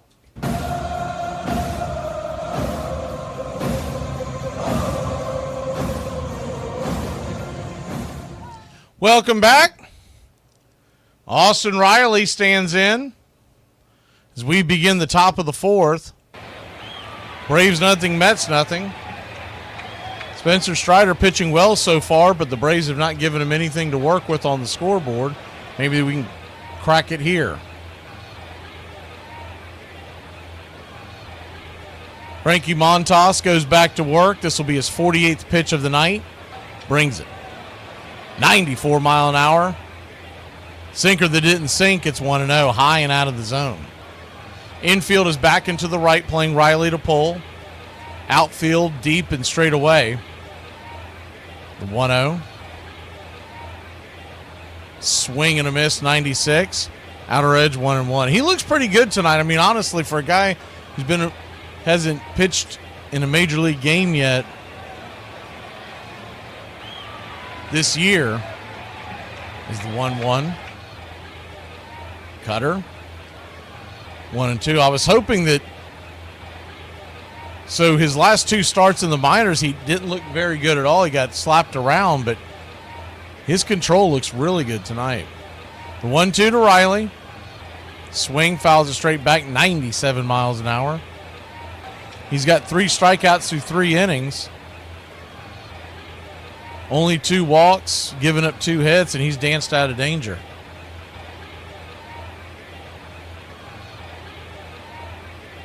The 1-2. Swing, lifts it into left field, but that is going to be a fly ball out to Nimmo. F7 in your scorecard, 1 away.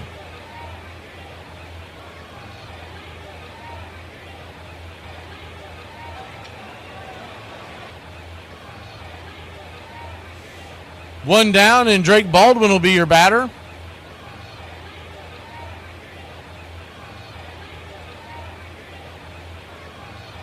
Righty-lefty matchup. First pitch on the way. 91, cutter inside. 0-1. Drake grounded out his first time up.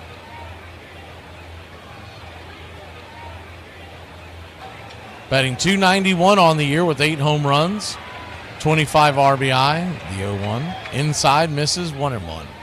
He's finally eligible on Baseball Savant, if any of y'all follow that. And his numbers look pretty impressive if you look at them.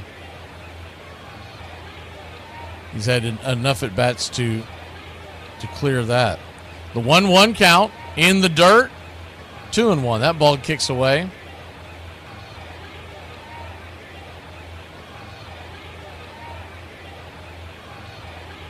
Two-one count.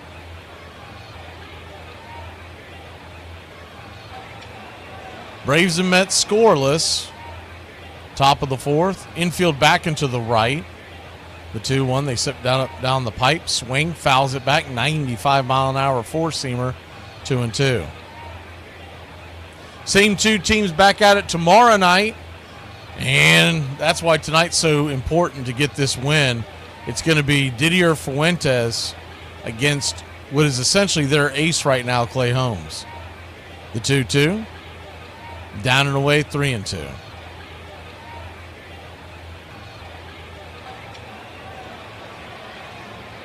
Full count to Baldwin. Standing on deck is Ozzie Albies. Doogie in the hole. The payoff pitch. In the dirt, ball 4. So he heads on down to first.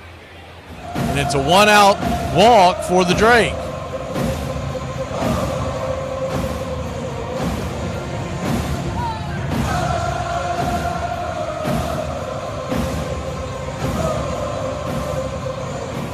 Montas up to 58 pitches. So if they could have a decently long inning here, they could run up the number on him, as the first pitch to Ozzie is high and out of the zone. It's 1-0. You want, at the end of the 4th inning, you want to be around the 60-pitch mark, and he's about to throw his 60th. They are interviewing Jose Reyes in the stands for the Mets right now. We should see if he could still play. The 1-0. Swing, pops it up.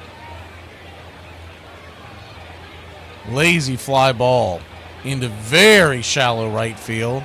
Soto makes the catch, and 2 down.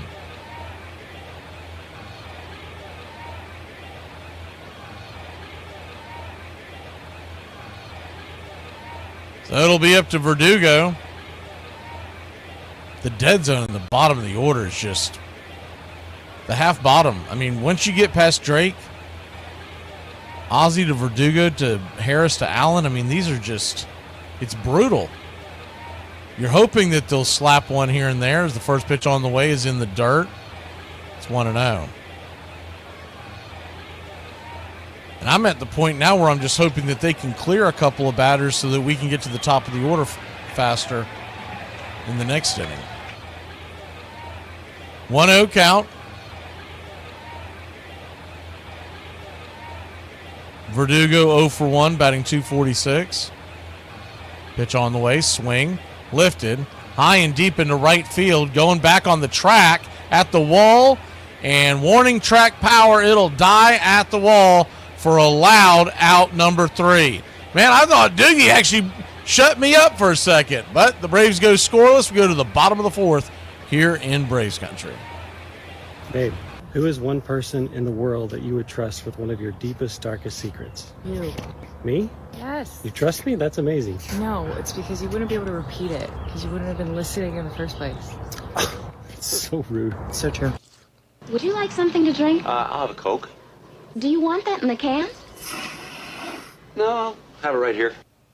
I've often been asked whether Walter Johnson was the greatest pitcher that ever lived. You look at the numbers. He was the greatest pitcher. And we agree, for it's tough to argue with 417 wins, not to mention a record 110 shutouts. One of the most impressive things that you have to look at Walter Johnson was the fact that he is a 3-time Triple Crown winner in terms of pitching. And one of those seasons is considered by many to be the greatest single season any pitcher ever had. The numbers take your breath away. After 1913, Johnson stood alone at the top of the heap. Walter won the MVP award that year and won it again in 24. The Senators surprised everyone by winning the World Series. He led the majors in strikeouts a record 12 times, mystifying hitters at every turn. Batters used to say a particularly deceptive thing about Walter Johnson's pitching was he made it look so easy. Easy sidearm motion. It looks like picnic beer ball. Hey, I could hit against that. And then the ball was by them. And incredibly, he did all this with little more than a single pitch, a blazing fastball that earned him one of the all-time great nicknames. The big train, Mr. Walter Johnson. If you've ever stood right on a train platform as a train comes into the station, it's terrifying, it's incredible, and that's the way that fastball was. Even the greatest hitter said you knew it was coming, knew it was going to be over the plate, and you still couldn't hit it. For more than 50 years, Johnson was the only member of the 3,000 strikeout club. No question, he was the best.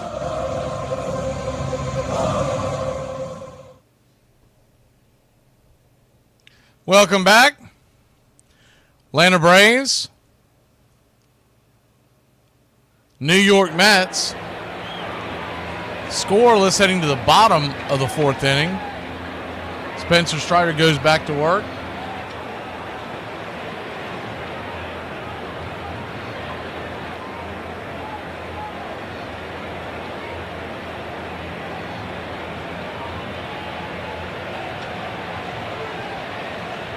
Strider flips the first pitch up there. It's a slider in the dirt to Brandon Nimmo. 1-0. Nimmo grounded out in the first, the 1-0. Way outside wide, ball 2-0. 2-0 count. Nimmo batting .254 on the year. 15 home runs. The 2-0 pitch. Swing and a miss up top. 2-1. Realize Brandon Nimmo would be tied for the home run lead on the Braves if we maybe we're making a trade for him today. Good Lord, the 2-1. Swing, fouls it back 2-2. That is unbelievable. With Brandon Nimmo, not that he's not a good player, he's a solid player, but he's tied with Matt Olson and is beating Riley and Ozuna. The 2-2. Right there, curveball at the knees. Caught, looking strike 3. He was zigging when he should have been zagging, one away. It's Spencer Strider, 5 strikeouts. Good to see you, CC.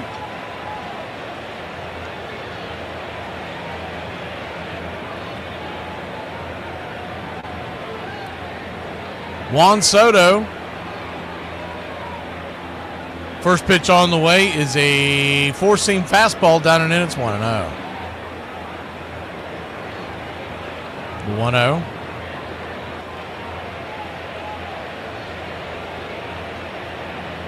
Kicks and fires. Down and in, 2-0.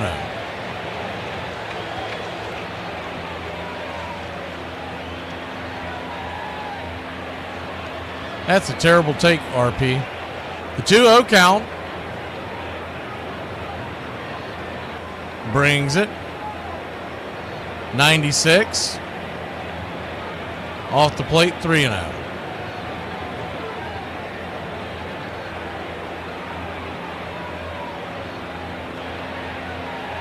The 3-0. Misses high and out of the zone, ball 4, so he'll head on down to first.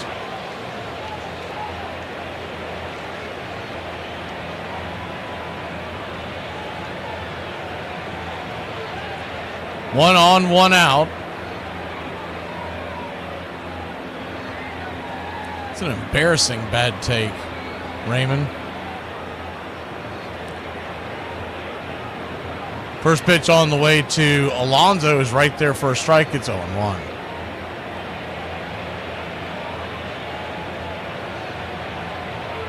The 0-1.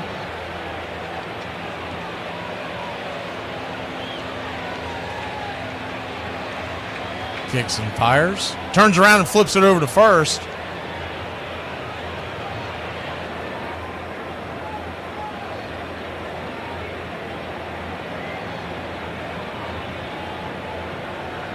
So an 0-1 count. Inside, 96, misses high. Runner goes, and he is safe. It's a stolen base for Juan Soto. Huge jump.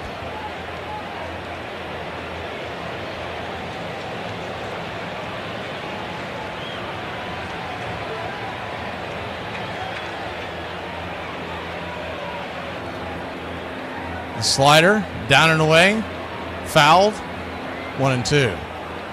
Raymond Purcell. You run your lips, son, but you're too damn cheap to even be a member, so bye-bye. The 1-2 count. Swing, rips it up the middle. That could tie the game. Here comes the throw from Harris. A rainbow to home plate. They're going to hold up Soto. He's probably safe if they send him, but there's only one out, so they held him up. Runners at the corners, one out.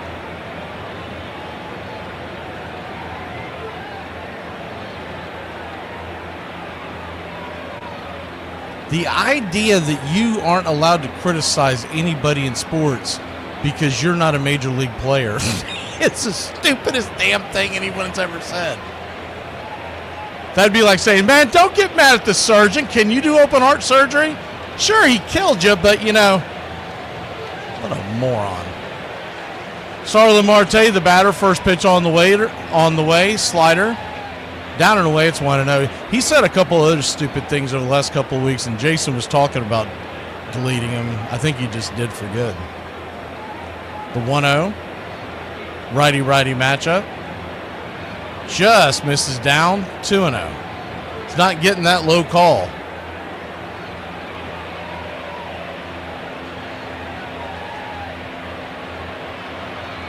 They got a term for people like that, but I won't say it on air.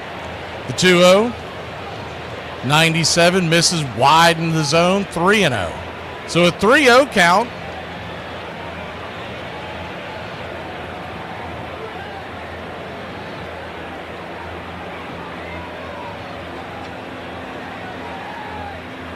Runners on the corners, one out, the 3-0, nowhere near the zone, ball 4. So he'll head on down to first.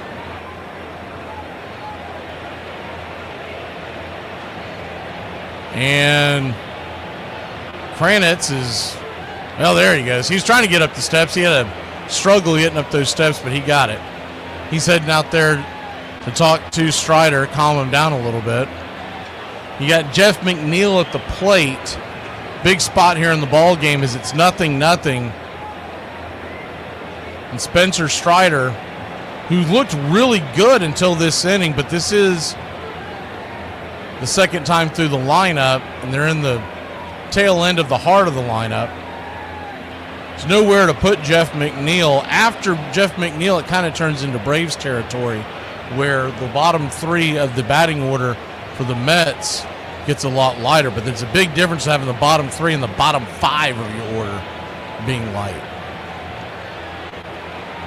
So McNeil, this will be one of the bigger at-bats of the game.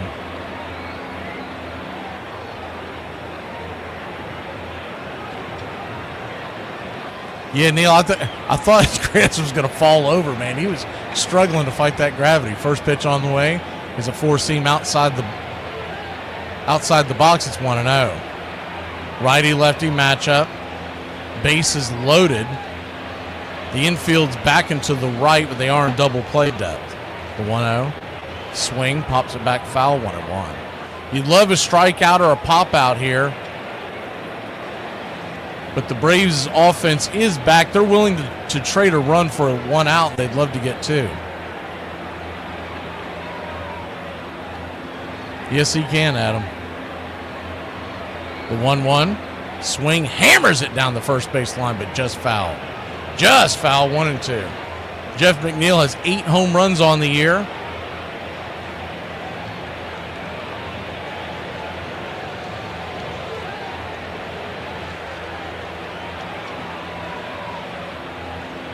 The 1-2.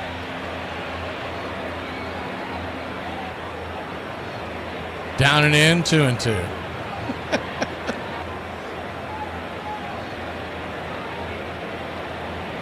Jason just told me, he said, tell that guy, don't get mad just because he does not understand what he's saying, and you do.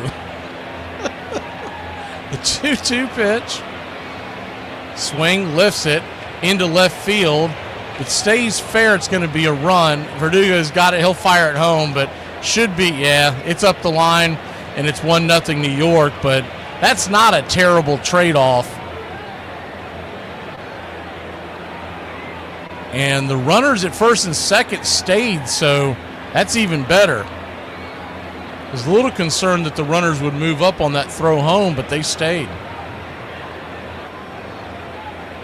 Wasn't a bad throw by McNeil either.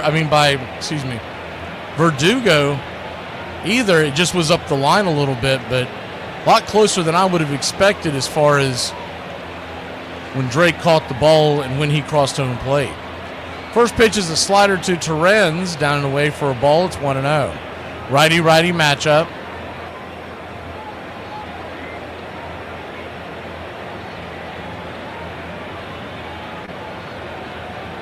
The 1-0. 94 up top. Good pitch, 1-1. Strider at 65 pitches, a little north of where you want to be. But if this is his last batter of the inning, not too terrible. The 1-1. Strider turns and kicks. 95 gives him the outer edge. 1-2. I wonder if he may go to that slider to get him to chase off the plate. Torrance struck out swinging his last time up. When he struck out, it was a high fastball just above his eyes. The 1-2. Down in the dirt, 2-2.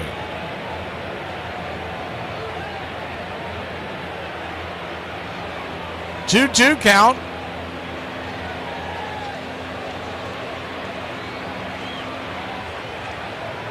Yeah, something else with that Verdugo throw. Remember, he's left-handed, so he's going against his momentum as he's circling in to throw that ball. The 2-2 count. In the dirt, full count now. Now the runners will be off to the races. It's not what Spencer wanted, getting it to this count. Let's see if we can finish them off. Braves trail 1-0, but if that's all they get, I'll take that all day long. 27 pitches in this inning. Here's the payoff. Turns around. Chases Alonso back to second.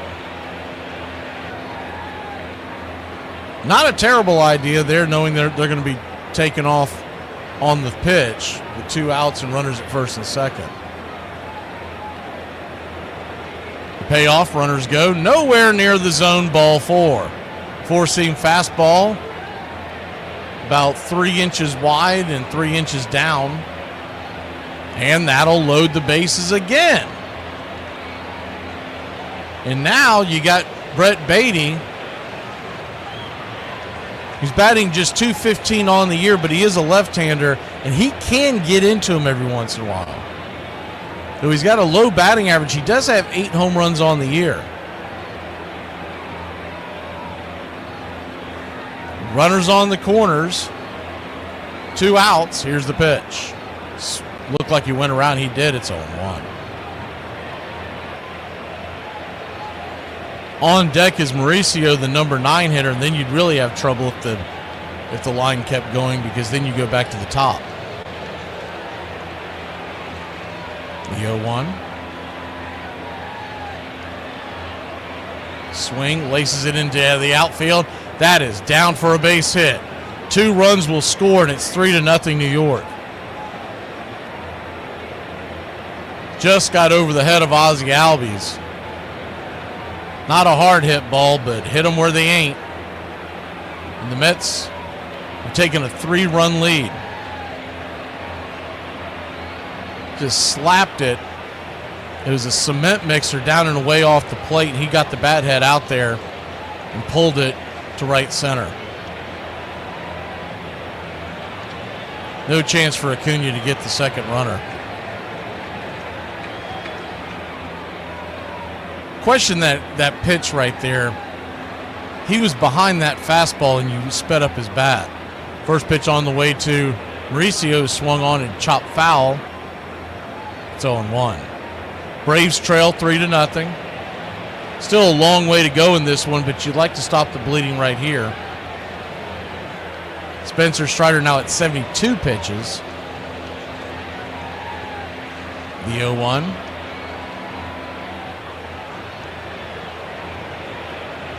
Turns and flips it over to first.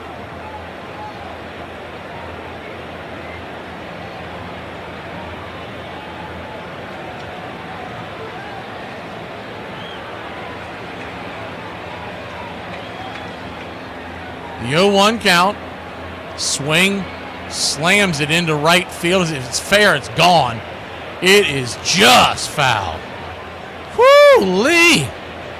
Mauricio, who's been terrible every time we've seen him at the plate, he almost hooked that into the corner, but it just went foul. Little youngster with the Mets jersey on caught the ball past the foul territory, the foul pole out there in right field, into the stands. He got the carom, and little man's got himself a souvenir. The 0-2. Caught, look at strike 3. 94 on the inside track, and that'll end the inning. Could have used that a little bit before, but we're here. Just 3 runs down, going to the top of the 5th, grabbing the sticks. Any attempt to restrict drinking and driving here is viewed by some as downright undemocratic. When a fella can't put in a hard day's work, put in 11, 12 hours a day, and then get in your truck and at least drink 1 or 2 beers. They're making it laws where you can't drink when you want to. You have to wear a seatbelt when you're driving. And pretty soon we're going to be communist country. Armchair.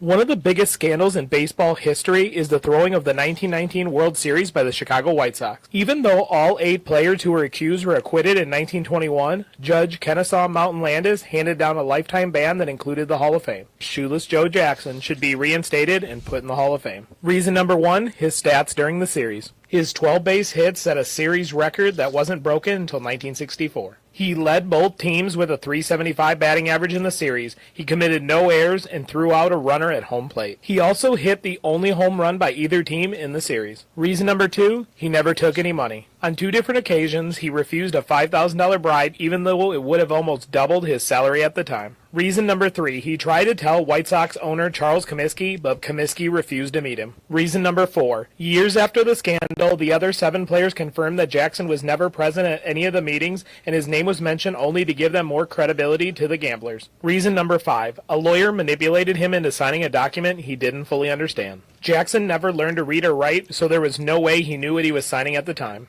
All tied up in the 8th, Mickey Mantle facing Preacher Rowe. The Oklahoma kid parked it in the left field seats. Watching it on TV in New York with Willie, Mickey, and the Duke, and the arguments on the corner, you know? And that was it.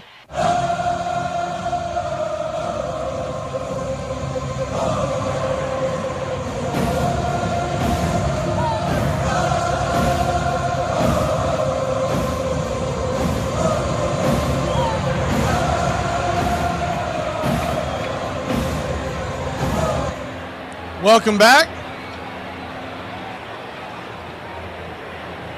Frankie Montas will go back to work now with a 3-0 lead. We go to the top of the 5th. Michael Harris leads us off, then Allen, and then back to the top of the order.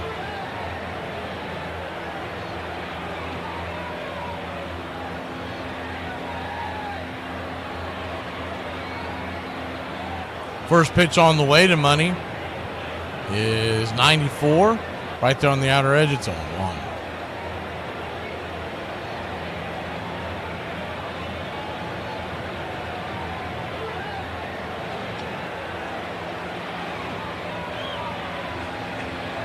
The 0-1. 91 high. Misses. They check down the line. He did not go, said third base umpire Todd Titchener. 1-1. 1-1 count.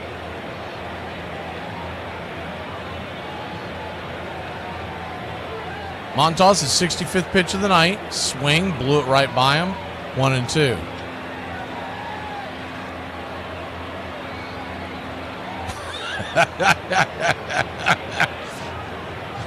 We're going to hold you to that, Rob T. The 1-2 count. Swing, fouls it away.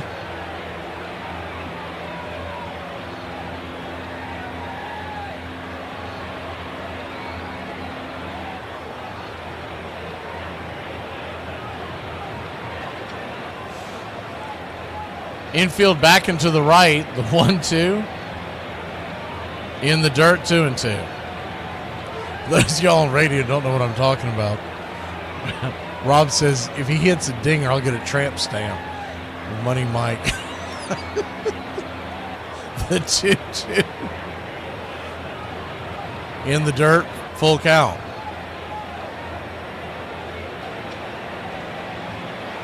So a full count to Harris. Top of the 5th, just getting going. The payoff to Michael. Caught looking, strike 3. Jammed a sinker right down his throat, 1 away. Did not move the bat 1 iota. Well, you're safe, Rob.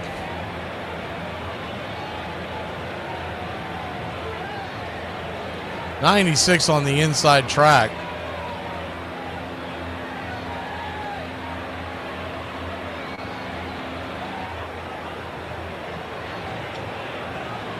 First pitch on the way to Nick Allen is in the dirt for a ball. It's 1-0. The 1-0.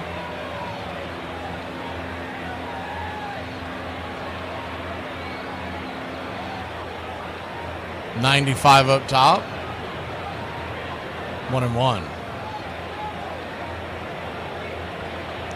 Braves trail 3-0, top of the 5th. Ronald Acuna Jr. standing on deck. Allen singled his first time up. We take one of those right now. The 1-1.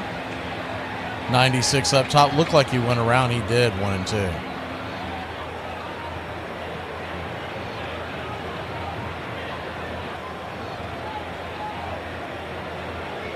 The 1-2.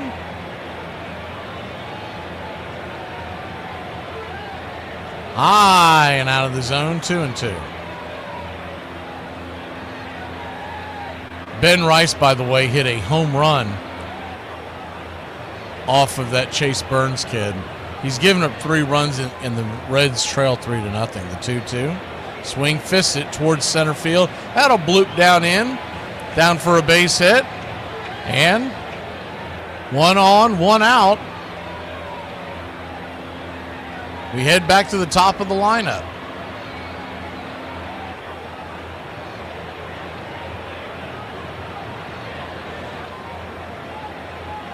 Good piece of hitting by Nick. Hitting? It's not about muscle. It's simple physics. Calculate the velocity V in relation to the trajectory T, in which G, gravity, of course, remains a constant. It's not complicated. First pitch to Acuna. Swing and a miss. 95-mile-an-hour fastball. It's 0-1. That Chase Burns kid, he does have 8 strikeouts now. 5 innings, 81 pitches. I would think he's probably going back out for another inning. See if he eclipses some of those higher numbers people were talking about. The 0-1. Swing, chops it foul down the line. It's 0-2. Ronald Acuna Jr. walked his first time, struck out his first time up, then walked his second time up.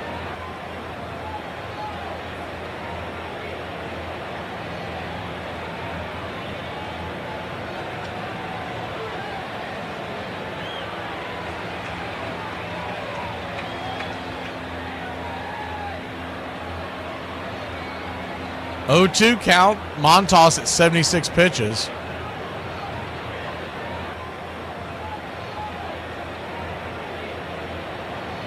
The 0-2. Swing and a miss. Strike 3. Got him. 2 down. Montas now at 5 strikeouts. So he hit his strikeout mark.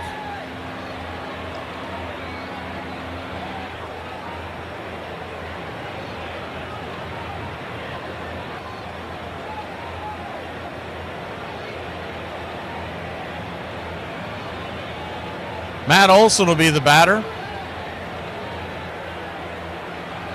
First pitch on the way is a changeup in the dirt. It's 1-0.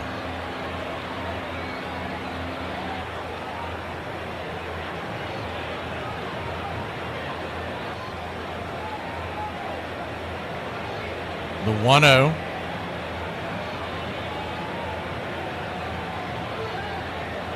Righty lefty. Kicks and fires. High and inside, 2-0. Matt Olson sent one deep into the left center field up against the wall his last time up. Just missed pay dirt. We could use one that gets over the wall here. The 2-0, Allen at first, 2 outs. Here's the pitch. Swing, lifts it high and deep into right field, but it ain't going to be deep enough. Soto waits for it to come down. He'll catch it right there at the warning track, and that'll end the inning. Braves get one on, but that's it. We'll be back in a flash, trailing 3-0. If caffeine actually worked on me the way it was supposed to, I would be unstoppable. But unfortunately, it does not, so I stop often. But the Pirates in pretty good shape right now with a 6-2 lead, bottom half of the ninth, and Glenn Hubbard leads it off for Atlanta. Hubbard, Cerrone, Washington due up here in the bottom of the ninth. Here's the 0-1. Down that left field line, that's a fair ball. Hubbard's got at least one. He'll head for second. Up with the ball is Orsulak, and Hubbard aboard with a leadoff double. Fly ball, right field, fairly deep but playable. Mike Brown there waiting. He'll make the catch. Hubbard will move over to third without a throw. The run will score. Well, that makes it a 6-3 ball game. And Ramirez, the Braves' last chance. He's 0 for 4. He's flied to center, grounded to short, flied to right, and struck out. Here's the 2-1 pitch. Line towards center. That'll fall for a base hit. Claudel will get the green light around third. He'll score without a throw. And it's now a 6-4 ball game. The Braves will bring the potential tying run to the plate. There's the new pitcher for the Pirates, Don Robinson. He was the loser last night. 38th appearance, his 32nd in relief. Dale Murphy is the man he'll face. Murph tonight has doubled and homered in 4 at-bats. He represents the potential tying run. And the 0-2 pitch to Murphy. Line drive right field. It's going to fall in, base hit.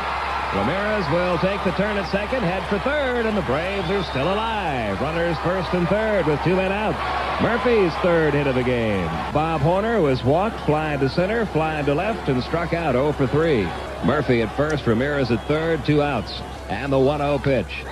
Deep to left center field. Back goes Orsulak, and the Braves have won it. Bob Horner strikes for a 3-run homer in the bottom half of the 9th inning. And the Braves come off the deck, scoring 7 runs, 5 of them in the bottom of the 9th. Atlanta wins it 7-6. What a finish. Braves Country Radio, your home for the classic call of Braves Country Baseball.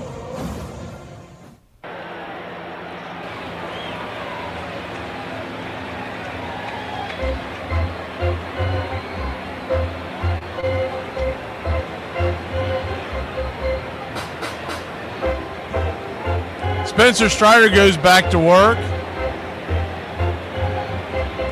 4 innings in, he's at 74 pitches.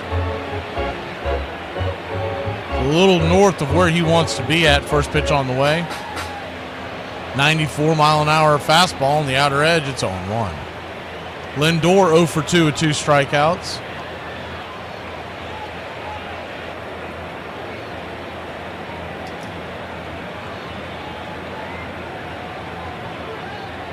Righty-lefty matchup. Strider looks in. Better hurry. Pitch clock's wearing thin.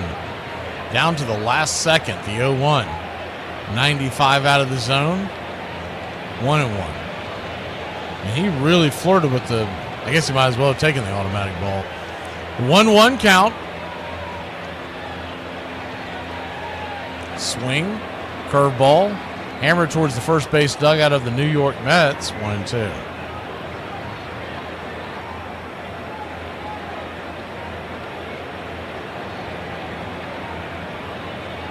Spencer Strider sitting at 6 strikeouts through 4 innings. The 1-2.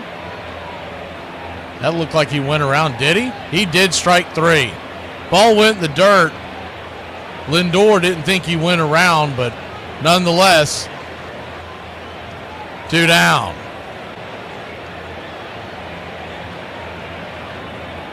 Doesn't use it much, but that was his changeup, and it didn't throw it well, but sitting on that fastball, he just couldn't lay off. It did look like he touched the ball.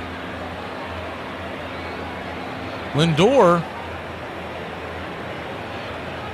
making that argument, but I guess they don't want to challenge it. So 7 strikeouts on the night. First pitch on the way is a 4-seam fastball. It's 0-1.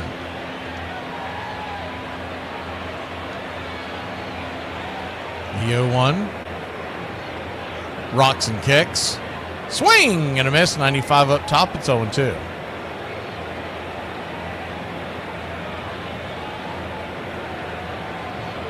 Oh-2 count. Nimmo 0 for 2 on the day. Strider brings it. Swing, slaps it down the left field line. If it's fair, it's trouble. It's going to just go foul. Not a ton of foul territory room there in the corner, but it found just enough and it stayed out of the stands.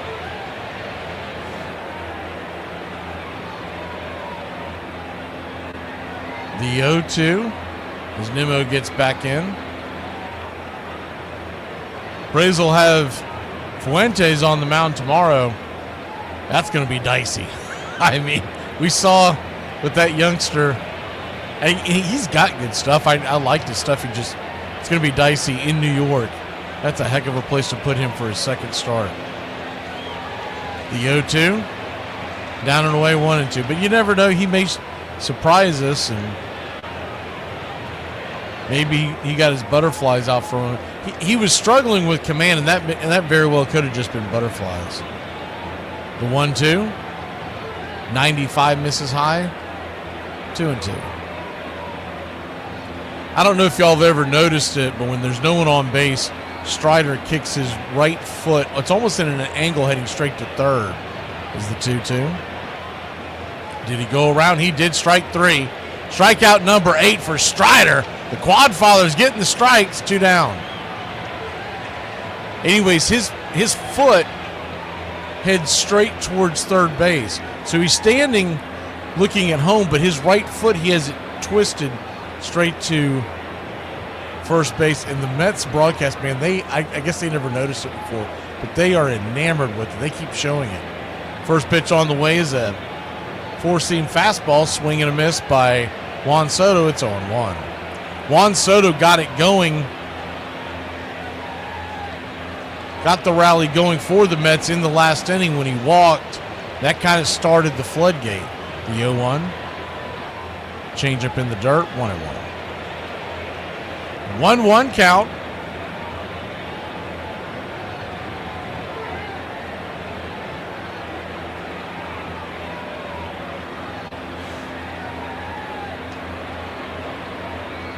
Pitch on the way to Soto. Swing and a miss. 96-mile-an-hour fastball. It's 1-2.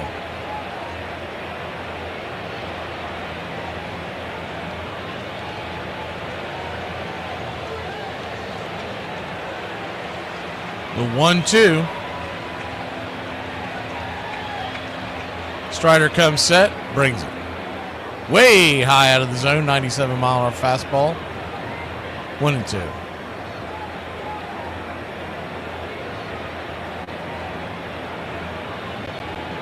Chase Burns is out of the game, so he finished with 5 innings, 3 runs, and 8 strikeouts. The 2-2. Down and in. Full count.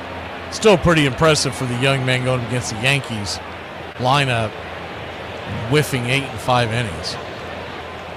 Granted, they'd never seen him before, but still, you got to tip your cap to that. Out of town scoreboard, we'll get you updated here in just 1 second. The payoff pitch. Swing, chops it foul. We'll do it again. Rangers lead the Orioles 4-0. Charlie Morton got the start tonight for the Orioles. See, he gave up 3 of those 4 earned runs in 5 innings. His strikeout numbers have gone down quite a bit. The payoff pitch. Good looking strike 3. Got a punchy on the inner track, and he strikes out the stride. 1, 2, 3. We grab the bats. Maybe that'll energize the offense when we return. I don't know which problem is, but I have a feeling it's really hard to pronounce. Going back to that last inning, 9th inning, what are the emotions like entering that inning? Well, emotions are go in, win. I heard a fan offer free Dippin' Dots if I blew it, which the price of Dippin' Dots with inflation is just unreal. So for a brief moment, I was like, damn, Dippin' Dots sound good. But also I thought in the back of my head, we win today, we win tomorrow, or tonight.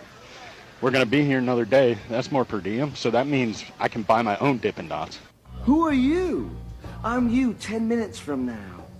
Damn it, you are handsome. I was just thinking the same. We are sexy, yeah! I think Stengel is the most interesting man, except for Ruth, who ever appeared in baseball. Unfortunately, his myth has become that of the clown, the man who talked Stengelese, double talk. He knew more about the game than anyone I ever talked to. He was the smartest man. I think he had tremendous basic intelligence. Not much education. He barely got through high school. But he had this intuitive intelligence. He would look at things, and he would see things, and he would sense things. And sometimes the things came out. He's a man who said, there's a time in every man's life, and I've had plenty of them. And that's a marvelous expression that says it. And his distinctive way with language gave rise to a new word, Stengelese. All right, he once said, everybody line up alphabetically according to your height. I made up my mind, but I made it up both ways. Most people my age are dead at the present time. Thank you for listening, liking, and subscribing to Braves Country Radio, your home for the classic call of Braves Country Baseball.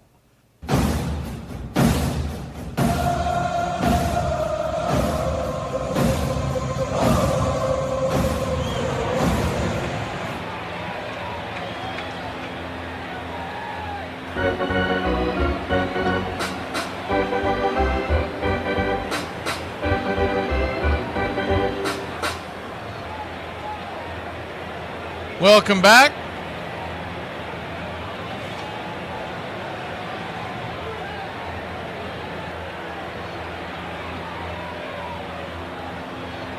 Spencer Strider sitting through 5 innings, 8 strikeouts. First pitch on the way from Frankie Montas. I'm sorry, Braziban's in, so that's it for Montas. Pitching change for the Mets. Braziban misses out of the zone. It's 1-0.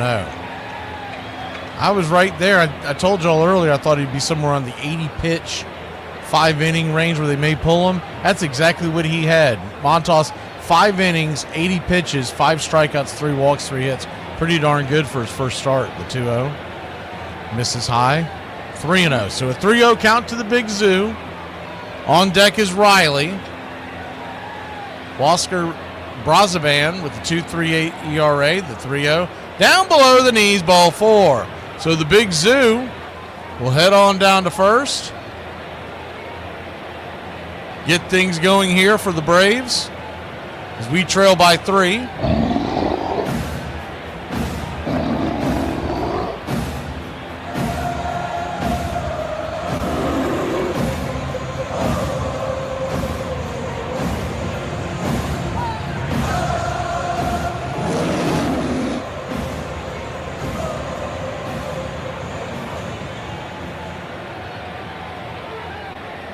Austin Riley, the batter. 1 on, nobody out. The 0-1. Followed up with a changeup in the dirt. It's 1-1. Finishing up that out-of-town scoreboard. Wow, the Orioles have tied it up 4-4 with the Rangers in the 7th. Really, they scored all 4 runs in that half inning. A's lead Tarek Skubal and the Tigers 4-2. The 1-1 pops it up. Let's stay in play. Terrens, the catcher, gives chase. It'll bend into the crowd. We'll do it again. Blue Jays 6-1 in the 7th over the Guardians.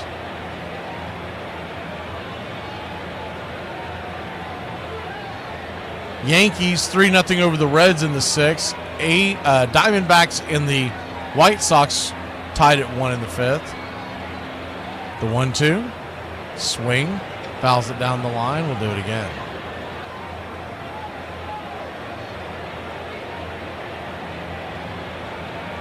One-two count. Diamondbacks got some tough news as they had to send Corbin Carroll to the IL. The 1-2. Four-seam fastball down and away.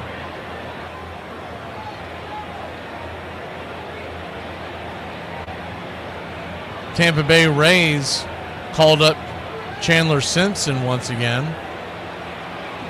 The 2-2. Swing. Rips it over to third, but plenty foul. We'll do it again.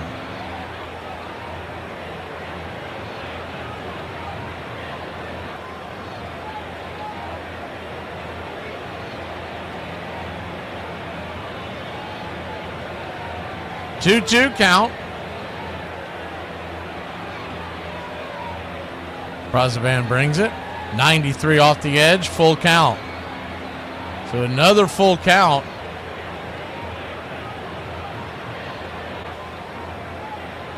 Ozuna standing at first. The infield is back into the left. There's a huge hole on the right side. The payoff. Down and away, ball 4. So back-to-back walks out of the bullpen. And we keep the line moving.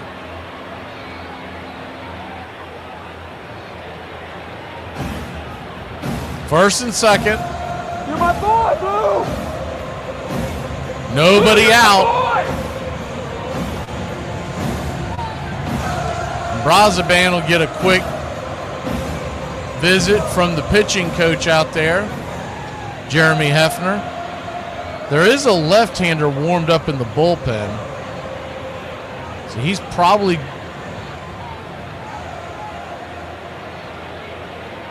Well, it'll be interesting. We'll see what they do here because you've got Drake coming to the plate, and then you got Ozzie, the switch hitter, and he's usually much better from the right side. So I don't think they'll go get the lefty then, but after that it would be Doogie. And of course, the Braves would probably counter with Eli White.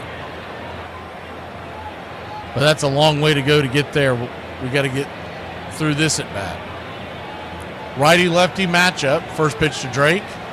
97. Right there on the intercut. Good pitch. It's on 1. Brazoban has thrown 13 pitches so far. Drake walked earlier tonight, the 0-1.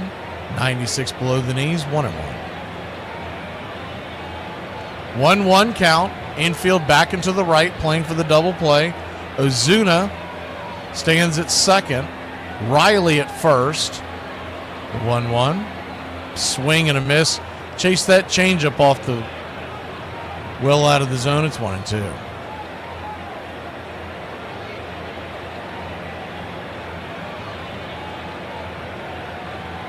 The 1-2. Swing! That ball's hammered down the right field line, but foul. If he could have kept that straight, that would have been gone. But it was about, say, 30 feet to the right of the pole. First and second. The 1-2. Swing, chops it foul again. Down the first base side. Braves trail 3-0, but the tying run stands at the plate in the form of Drake Baldwin, who has 8 home runs. It's got to be in a strong conversation for Rookie of the Year. Brewers lead the Pirates 6-0 in the 5th on your out-of-town scoreboard. The 1-2. Down and away. Good take. That changeup was nasty. 2-2. Mariners 5-2 over the Twins in the 4th, and the Rays are blanking the Royals in the middle of the 5th. The 2-2. Outside wide sinker. Nowhere near the zone. Full count. So another full count. He's faced 3 batters in this inning, and all 3 have seen 3 balls. The first 2 walked, 1 on 4 pitches, the other one on payoff. Payoff pitch, outside wide, ball 4. So he'll head down to first. Like the Drake. I love the Drake. How could you not like the Drake? Who's the Drake? The Drake is good. That'll bring Ozzie Albies to the plate. We'll see if they take Brazoban out here. He's walked 3 batters. Looks like they're going to leave him in, and hopefully Ozzie makes him pitch. The left-hander is warmed up in the pen. Trying to pull up and see who that is out there. The first pitch on the way to Ozzie is a changeup at the knees. It's on 1. Believe that's Jose Castillo. Infield back into the right. The 0-1. Swing. 0-2.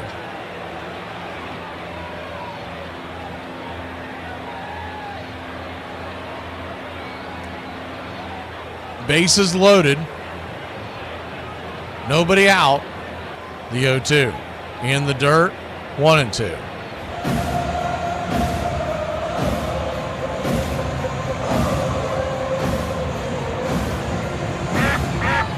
Ducks all over the pond.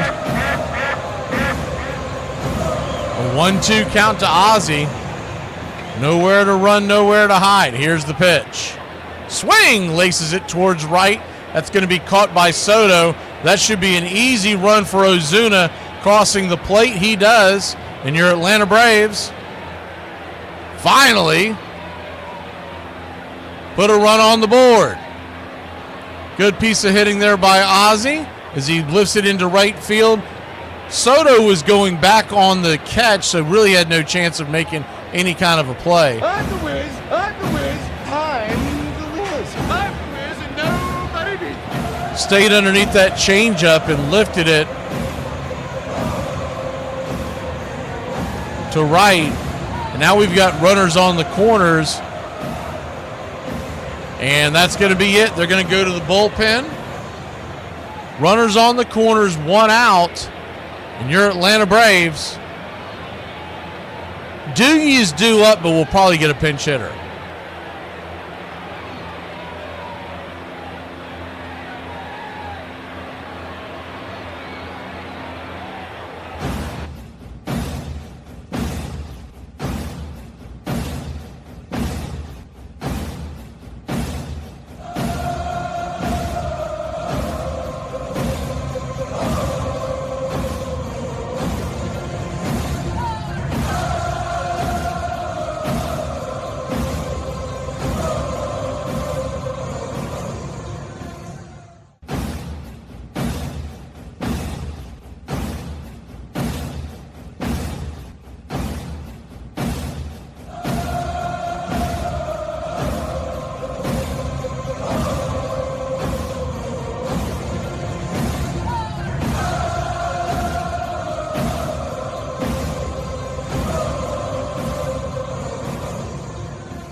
It is going to be the left-hander coming on,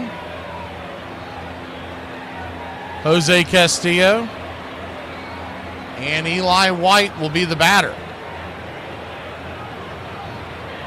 On deck is Michael Harris. Allen in the hole, but the game right now is at the plate. You got runners on the corners.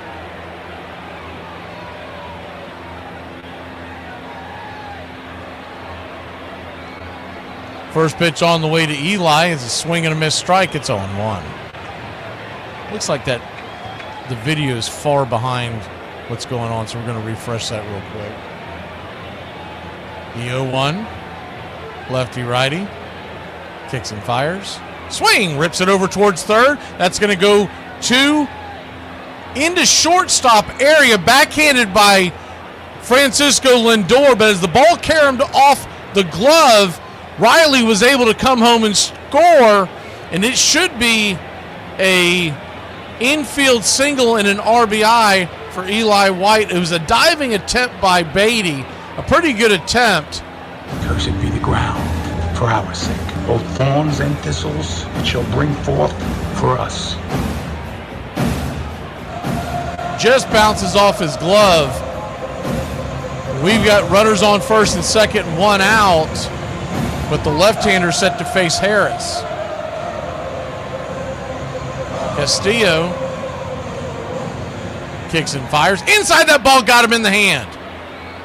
Got him in the hand. Is he okay? That's his throwing hand, too. It's going to load the bases, but right now,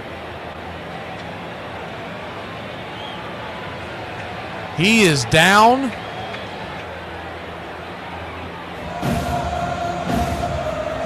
The head trainer for the Atlanta Braves is out there talking to him right now.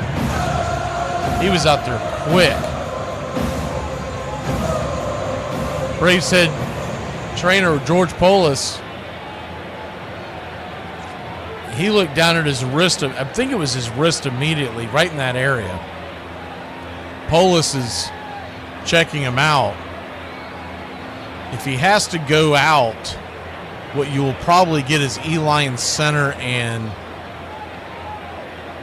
Stuart Fairchild in left.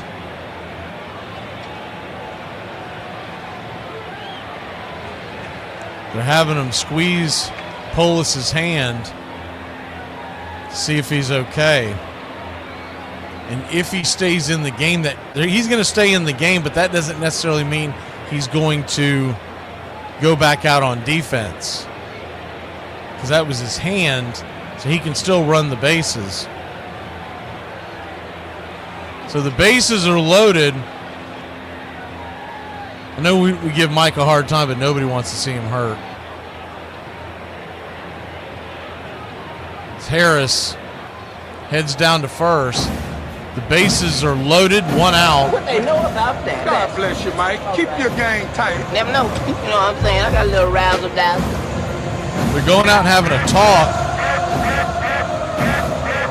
to the left-hander Castillo. There's a right-hander warming up in the bullpen. Once I see his jersey again, I'll try to figure out who that is for y'all. Nick Allen, the batter.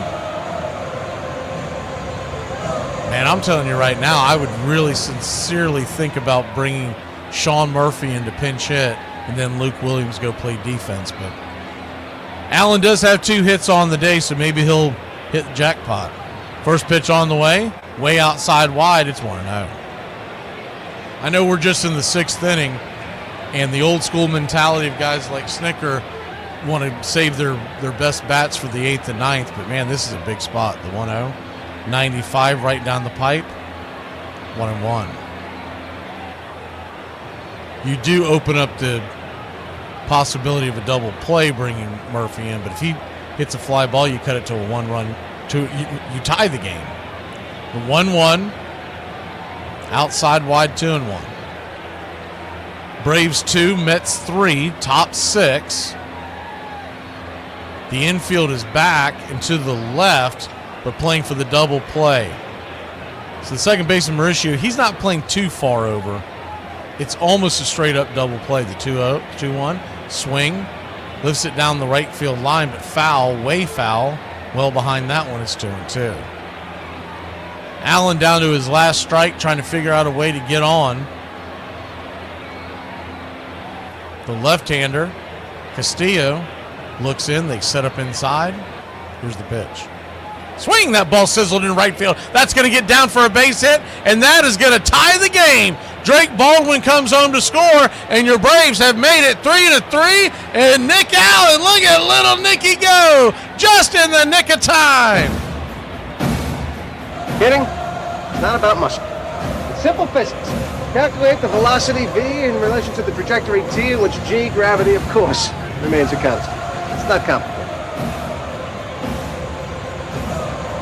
They held up Eli White, but probably because Acuna's coming to the plate and you want to run yourself out. And looks like that's going to be it for Castillo. So we've got another pitching change.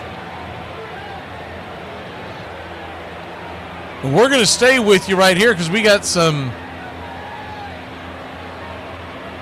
3 gift memberships, or 3 gifted memberships from Taku to Braves Country. So welcome to Braves Country.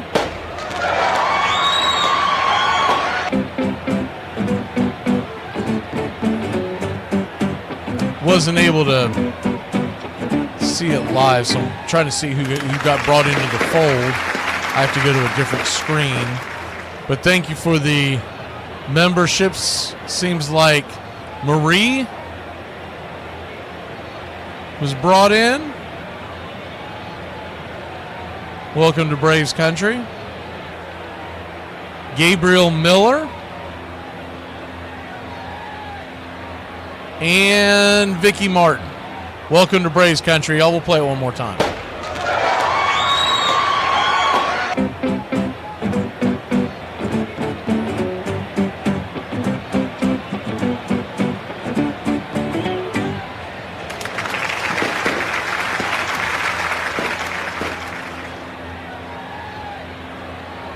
While they make a pitching change, we're going to go ahead and hit the out-of-town scoreboard for you. Still couldn't see who that was. It was a right-hander warming up in their bullpen, but I didn't get the number, so we'll see who. Oh, it's Reed Garrett. Reed Garrett's coming on. He's one of their better relievers. Out-of-town scoreboard looks like this right now. Rangers and Orioles are tied at 5 in the 8th in Baltimore. A's now trail the Tigers 7-4. They had put a smackdown on Tariq Skubal, but couldn't hold their own with the pitching. First pitch on the way as we come out of the break is a splitter down and in. Ron Acuna Jr., it's 0-1. The 0-1. Bases loaded. 1 out. Tie ball game. The 0-1. Inside. 1-1. Ducks all over the pond. And speed. You don't normally get that. Speed all over the base paths. The 1-1. Swing and a miss. Chase a sweeper. Well off the plate. 1-2. A little over anxious there by Acuna. That pitch was well off the plate. He's just trying to get the lead. So a 1-2 from Garrett. Standing on deck is Olsen.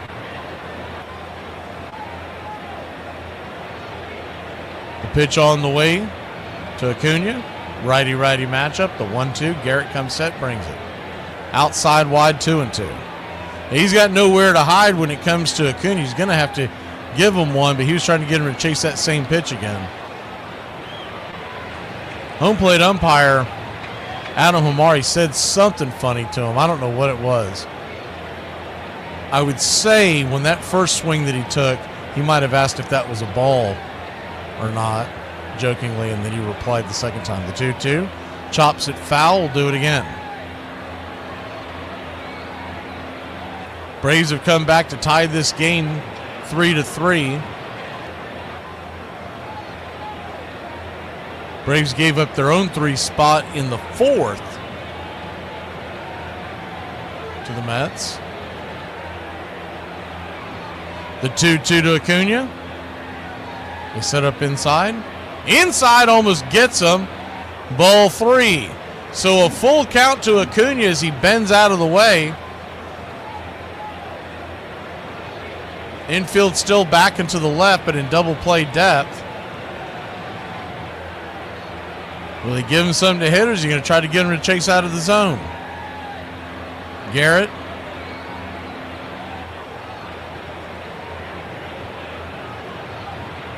Comes set.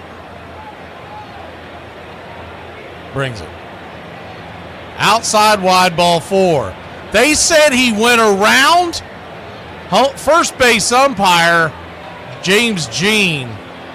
I got to see this again. I don't think he went. And Snicker just in the dugout. They just showed a picture of him in the dugout. He's just smiling. He probably went around. I think that's fair. He wasn't rang up by the home plate umpire, but that's probably he probably went around, if I'm being honest. First pitch on the way to Olsen is a sweeper below the knees, called for a strike. It's 0-1.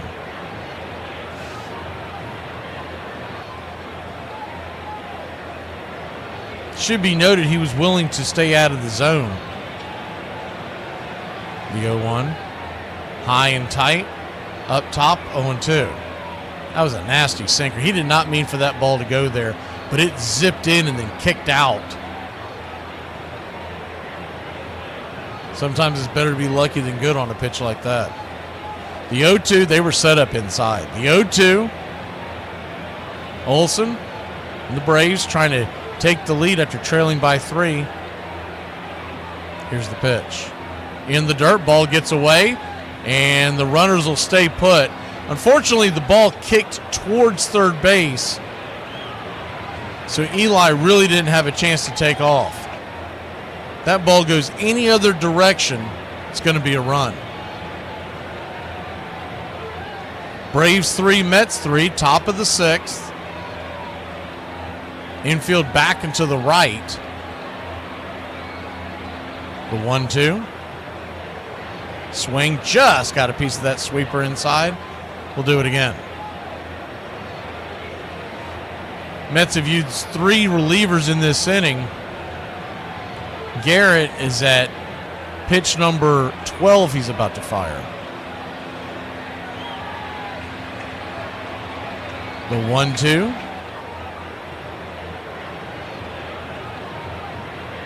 Swing, rips it into right field. That's down for a base hit. 1 run will score. They'll send Eli White through. 2 runs will score. The Braves lead at 5-3. And the Ice House comes through once again. This is not watered down. This is Ice House. Ice House. Smooth as it gets. That looked like that sinker, and it was fading away, but Olsen got just enough of it as it grabbed way too much of the plate, and the Braves take a 2-run lead. So runners on the corners as Allen went first to third. First pitch to Ozuna, swing and a miss. It's 0-1. Runners on the corners, 2 outs. Ozuna walked earlier in this inning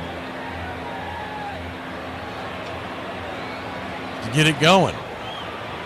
The 0-1's outside wide, 1-1. So a 1-1 count.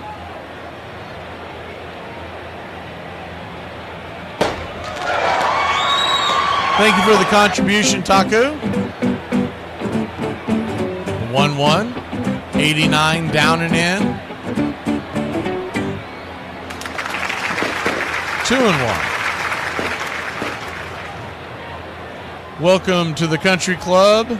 I believe that was trying to get to the bottom. Takes a while for it to load. The 2-1 pitch. Sweeper on the edge, really. Really? That pitch was out there. 2-2. Tater, welcome to the country club.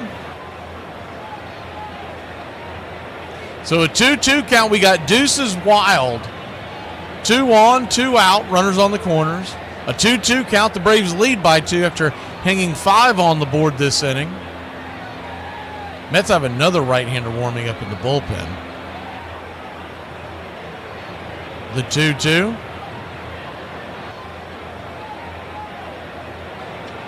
Brings it. Inside, misses 3-2. So a full count, which means Olsen will be off to the races.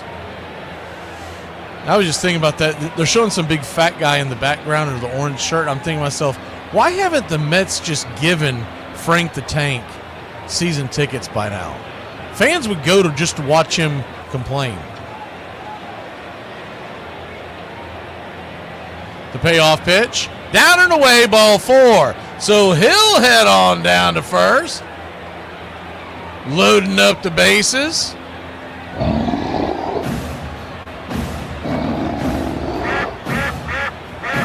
Jeremy Hefner, the pitching coach, is coming out there. It is not the manager.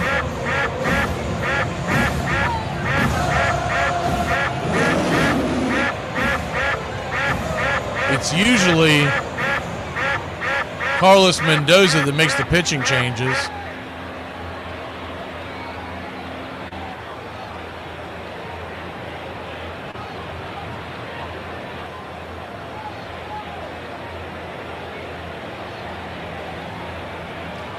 Bases loaded once again.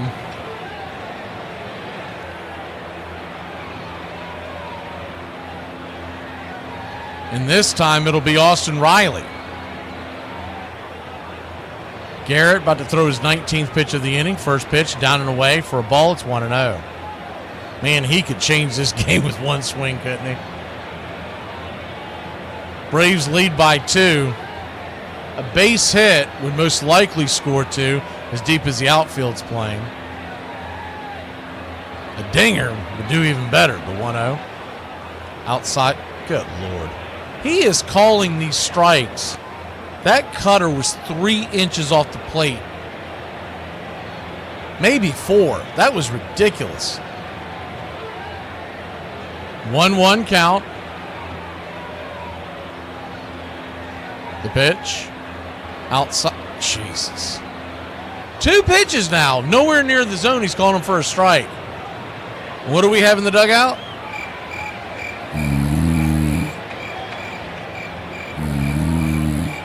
And I know they can't see it from their vantage point, but someone's got to tell them. The 1-2. Swing and a miss. I mean, why not stay out there? That bonehead Adam Hamari is calling strikes out there all night long. We'll be back in a flash. I know where I'm throwing it if I'm Spencer Strider, assuming he's coming back. My visa declined at the sweater store this morning. The cashier had to ask me for my cardigan. Just to clear the air, I don't give a about how nobody feel about me. Keep feeling it.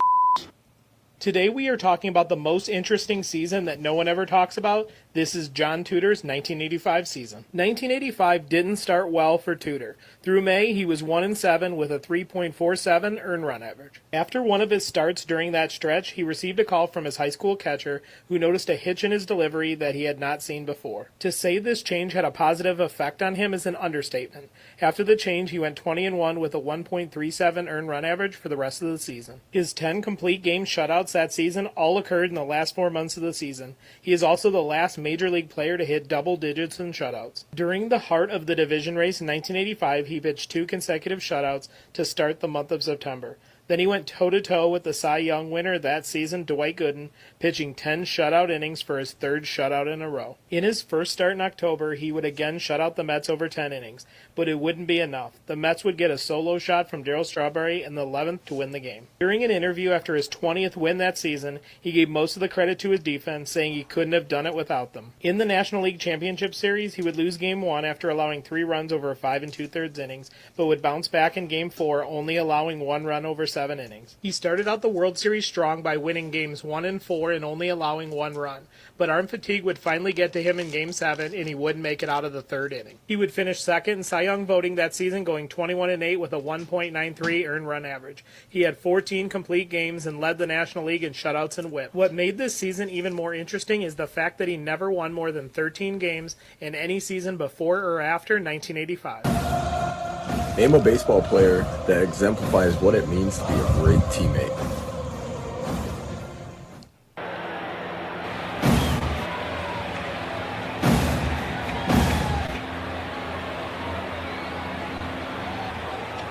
Welcome back.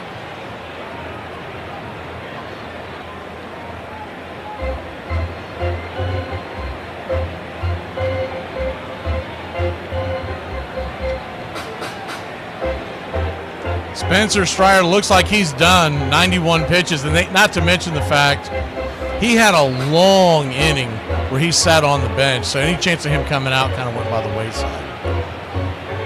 Pete Alonso leads it off. Curve ball taken. It's Pierce Johnson in the game. Righty-righty matchup. It's 0-1. So now the Braves bullpen is going to have to go the rest of the way here. The 0-1. Curve ball right there at the knees. 0-2. And you would tend to think we're going to need some more runs. I don't know if 5's going to win this one when we have to go to the bullpen for 4 innings. All it takes is one guy to not have his right stuff. The 0-2 count.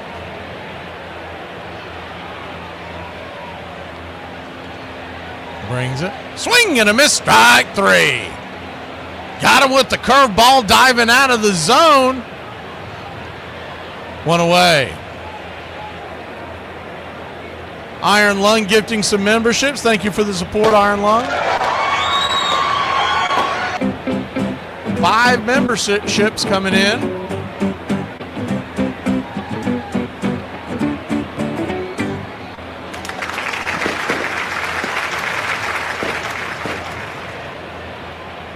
First pitch on the way is a cutter off the plate for a strike. It's 0-1.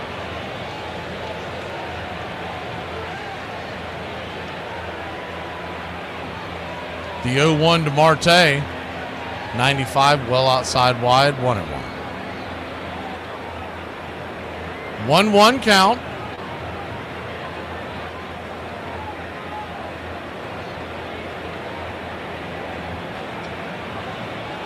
Brings it. Curveball down and in. 2-1.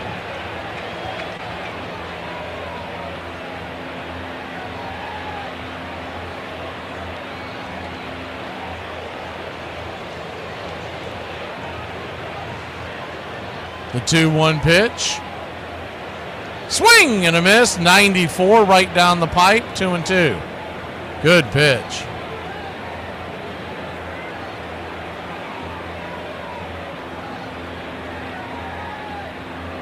Welcome Lenny Dibb.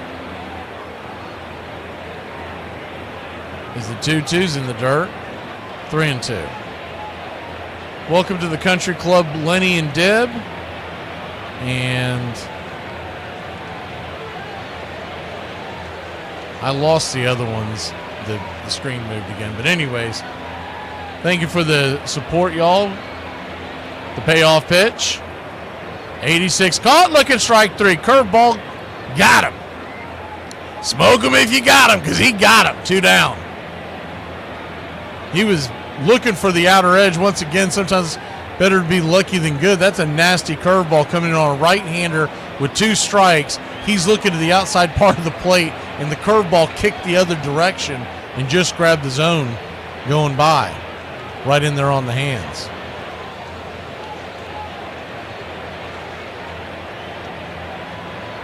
First pitch on the way is a 4-seam fastball.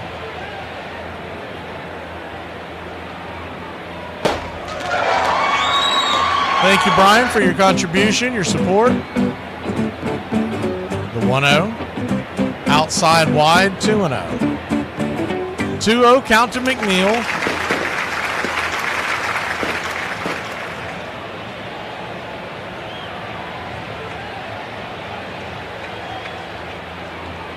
The pitch on the way. Curveball down and in. 2-1.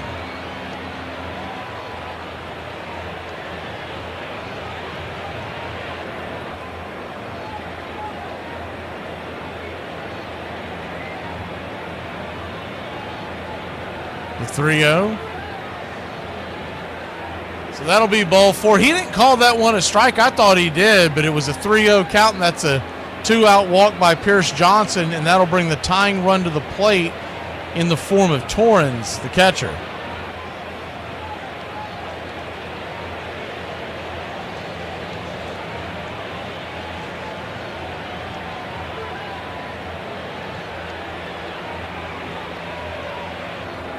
First pitch on the way to Torrens is right there, first strike. It's 0-1.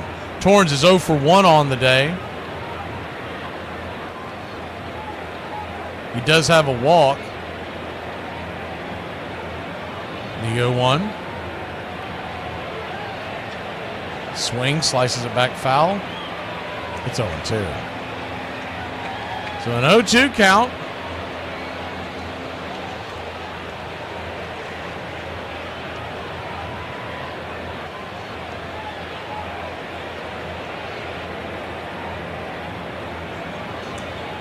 Those of y'all watching over on Facebook, we're about to shut that down so you can catch us over on YouTube. We are putting the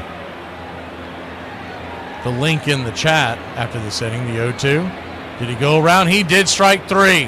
What a good inning by Pierce Johnson. Man, oh man alive. If he can start doing that like he did last year, it's going to be something to watch. We'll be back. Braves lead it 5-3. Pendleton pulls it down the right field line, hooking toward the corner. It is a fair ball. Pendleton on his way to second with a leadoff double. Rounded to the right, booted by Lee. Pendleton to third on the play. The 3-0 to Brady. Ball 4. Jim Leland on his way to the mound to take out Doug Drabeck. Tying run at second, winning run at first. Gant hits one to left.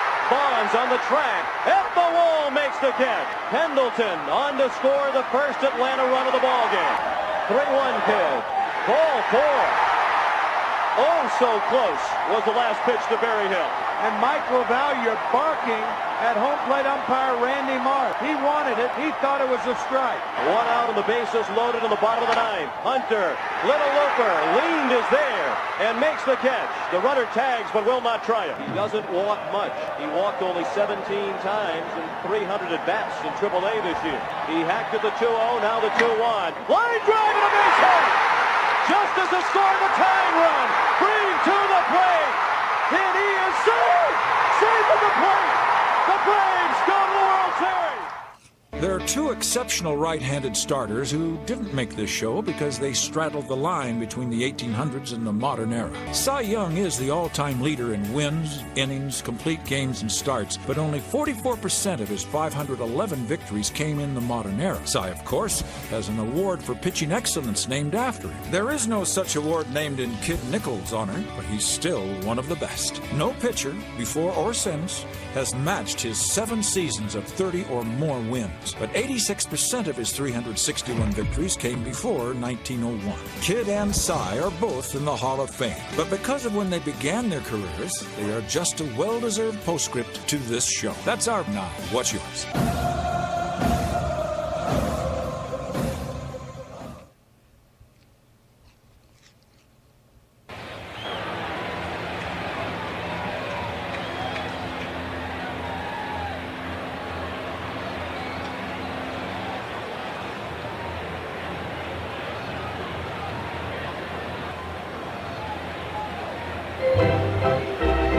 Welcome back.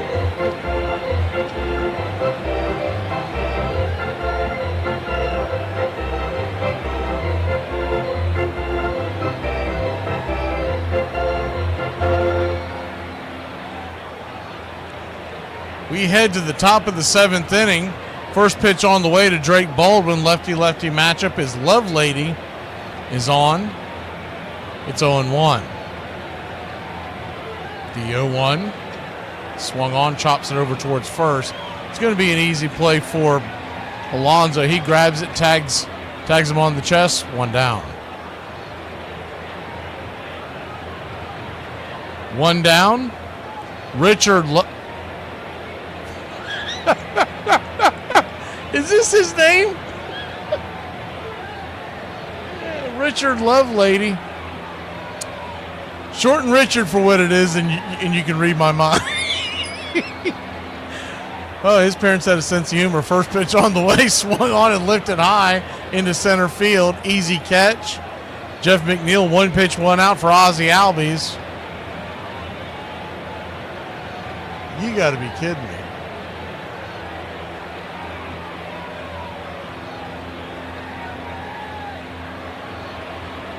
Thank you for the 5 memberships gifted there, Tara.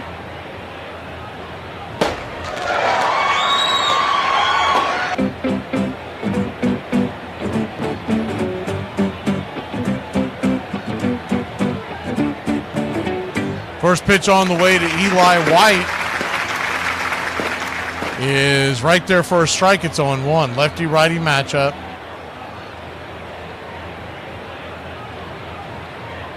The 0-1. Outside wide.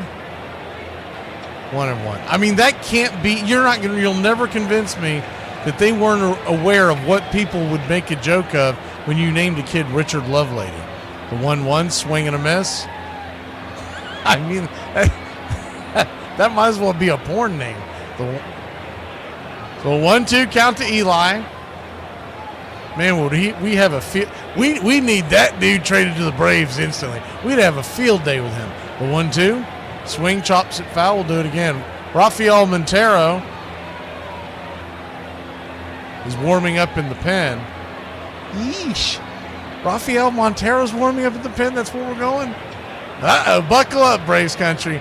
Game's on the line, and we're going to Montero. The 1-2, swing, rolls it over to short. Should be an easy play for Lindor. He's got it. Man, Eli was busting it down the line, made it closer than it should. We'll be back in a flash. Braves country, thank you for the memberships. We'll get to all y'all here in a second when we return. 7th inning stretch. All right. I can't see you. Let me hear you. All one. On two. On three. Me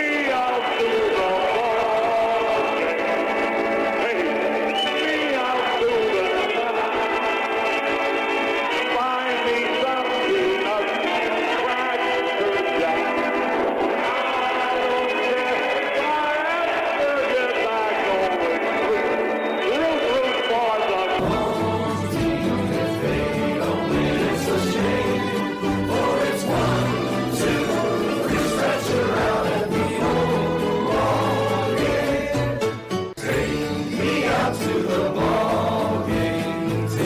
Me out to the find me something up crack jack.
Welcome back.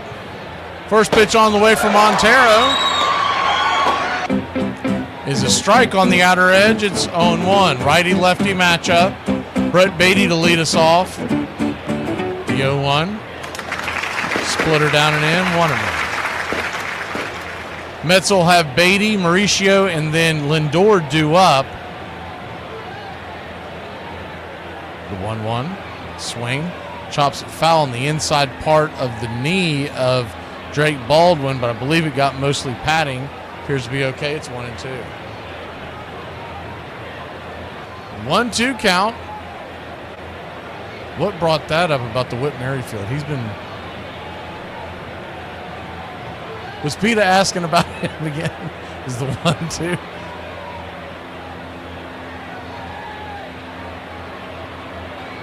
Merrifield hasn't played all year. The 1-2. Swing and a miss. Strike 3. Got him with the splitter. One away. Of course, the biggest problem with Montero is his control. He averages walking about a batter an inning, and that's what would get you.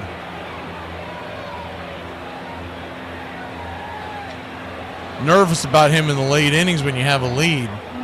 They typically don't use him with the lead. They typically use him as the first pitch on the way to Mauricio is swung on and chopped over to second. Ozzy's got it, flips it to first. 4-3, 2 down.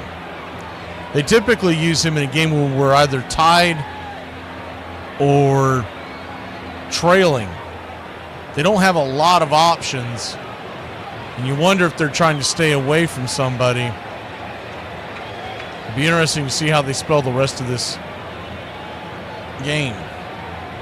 Lindor will be the batter. First pitch, 96 on the outer cut. It's 1-0. I would think if Dylan Lee is available that you would see him against Soto. The 1-0. Swing pops it up, and that should be playable. Nick Allen calls off Ozzy, and that'll end the inning.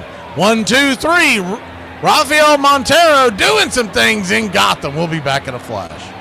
Does it ever bother you that people call you Shorty? Does it bother you that people call you a retard? Nobody calls me that. Right. Does anyone ever call me names? Or... You mean like retard? Yeah. No. The following people need to be deported immediately. People who wear tight jeans when it's hot outside. People who have tummy aches. People who have destination weddings. Anyone who refuses to accept, there's only one Willy Wonka. People who chew with their mouth open. People who take a nap wearing jeans. People who have gender reveal parties. People who name their kids something normal but change the spelling.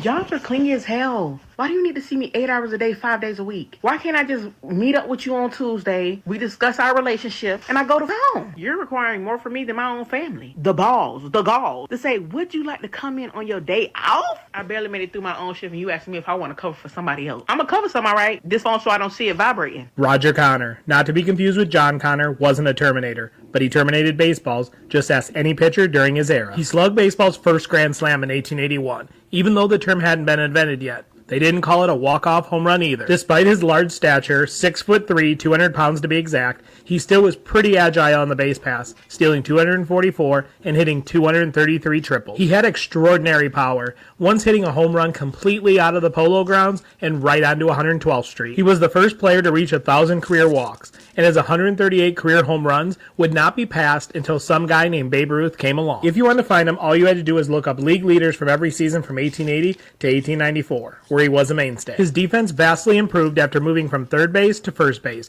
where he led the league 4 times in fielding percentage. Some people believe he was one of the reasons the New York Gothams got the nickname Giants.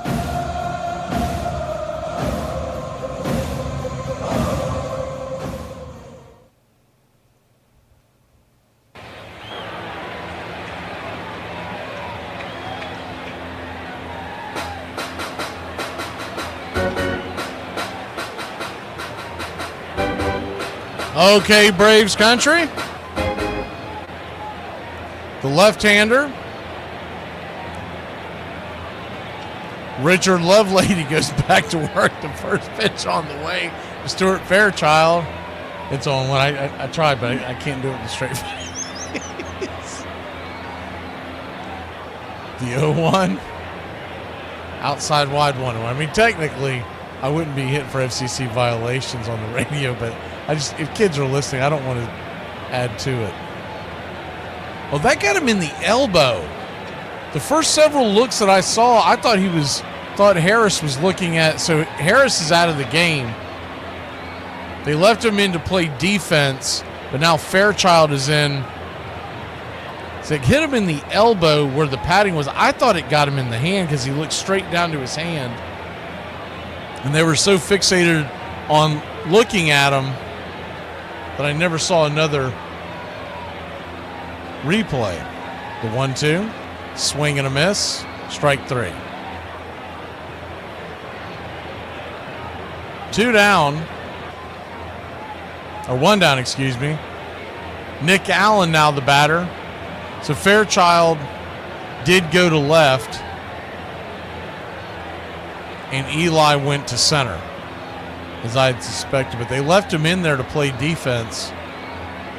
The first pitch on the way is a sweeper down and in. It's 0-1. You do wonder, well, not that he's been much of a bat, but you wonder if we were still trailing, if he'd be out of the game. If it's precautionary or if there's actual real problem.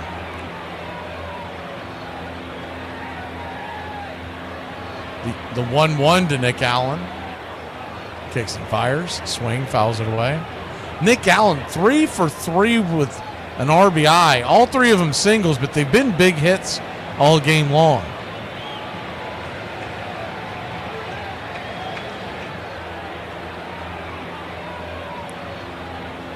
One, 2 count. Standing on deck is Acuna. The pitch. Inside, almost gets him. Man, that's one of those ones, Nick. I would have loved to have seen you take that one in the foot, man. That's an off-speed pitch you can get at the top of the shoe. I know it's easier said than done, but the 2-2, swing, fouls it back. We'll do it again. That came so close to his foot. If it just pops the top of it, he's going to head down to first, and we'd have a runner on first with 1 out and Acuna set to face the left-hander. The 2-2, swing, hits it over to third. That'll be a 5-3 putout. 2 down. See if they leave Lovelady in to face Acuna on a lefty-righty matchup, trailing by 2 in the 8th. Acuna steps to the plate. I don't see any movement yet. Of course, the Mets could be a little depleted down there. They have used 4 relievers already.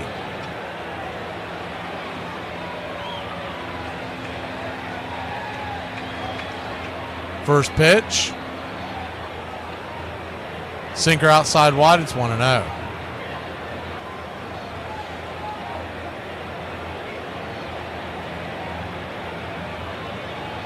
The 1-0. Outside wide, 2-0.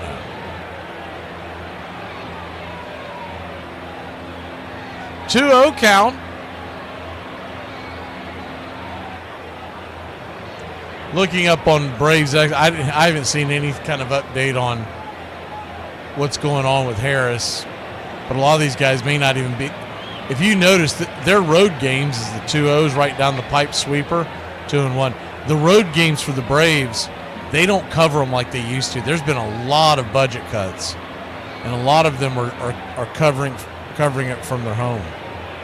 The 2-1, outside wide, 3-1. In fact, Justin Toscano, who is writing, he was a Braves beat reporter for half the year, and been the Braves beat reporter for a few years now. They cut him loose last month. The 3-1, swing and a miss slider, 3-2. So a full count, but I noticed that Bowman and O'Brien, who are the 2 main ones, they're rarely at these road games anymore. The 3-2, misses high, ball 4. So Ronald Acuna Jr. draws a walk. He will head on down to first. There are 2 outs, but you never know because you got Big Matt Olson coming to the plate. Bravo.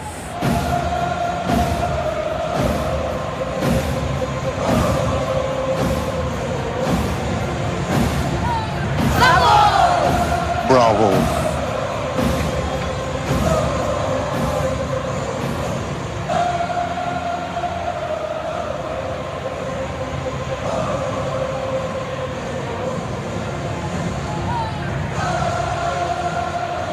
They're going to flip it over to first real quick. It's kind of just a show-me move by Lovelady over to first. I'm sure he's got a better one. As Acuna's at first, the first pitch to Olsen is a sinker right across the letters on the inner part of the plate. It's 0-1. Edwin Diaz is warming up in the Mets bullpen. So it looks like come hell or high water, we'll see him. The 0-1. Outside wide, 0-2. Which could be huge, because if they use him tonight and they used him last night, he may not be available for Wednesday, and he darn sure wouldn't be available for Thursday too. Now they may be banking on the fact that they're playing a rookie tomorrow night as the 0-2.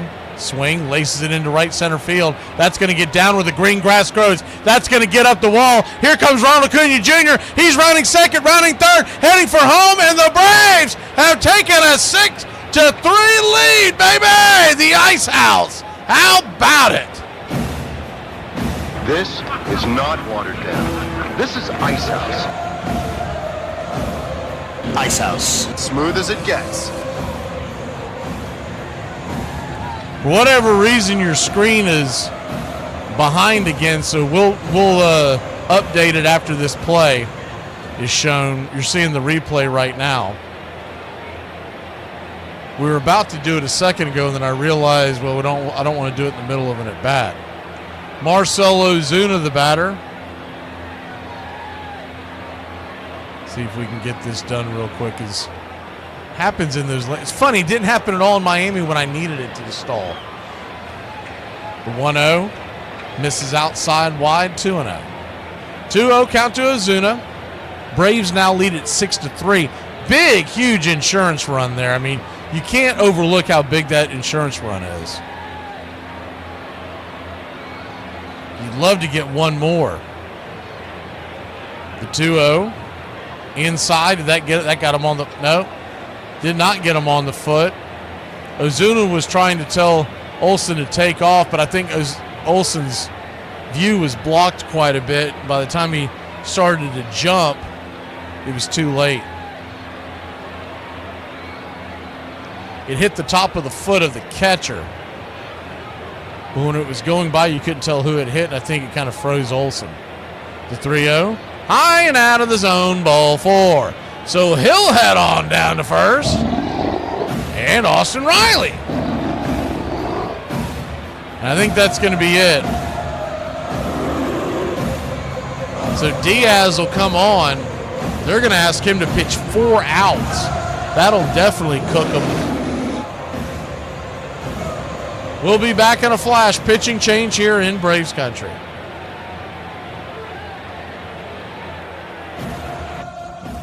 On this date in 1866, the Four Cities, an amateur baseball team organized by Four City Baseball Club in 1865, endure a devastating defeat when the Philadelphia Athletics pummeled them 85-11. Professional Four City team will take the field next season, losing to Cleveland's first pro baseball team when they drop a 25-6 decision to the Red Stockings of Cincinnati at Case Commons. On this date, 1936, Joltin' Joe DiMaggio becomes the first Yankee and 5th player in Major League history to hit 2 home runs in 1 inning. The 21-year-old rookie outfielder homers come in the 5th frame in an 18-11 rout of the White Sox at Comiskey Park. And on this date in 1947, at Forbes Field, Jackie Robinson steals home in the Dodgers' 4-2 victory over the Pittsburgh Pirates. It is the Brooklyn infielder's first thievery of the dish, something the rookie will accomplish 19 times during his 10-year career. And that's your Braves Country Radio on this date in baseball history. Find us on YouTube and Facebook today.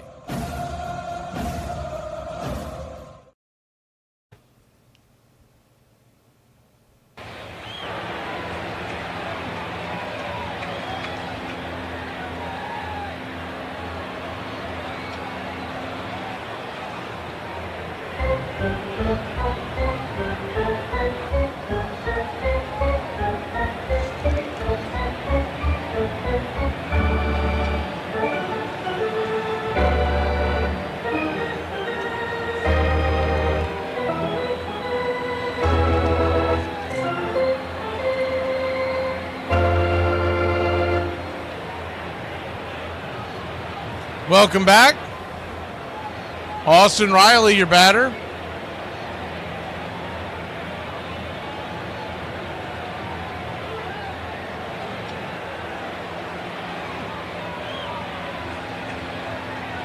Righty-righty matchup. Edwin Diaz steps to the mound. First pitch on the way. Swing, 97-mile-an-hour fastball. Fouls it straight back. It's 0-1.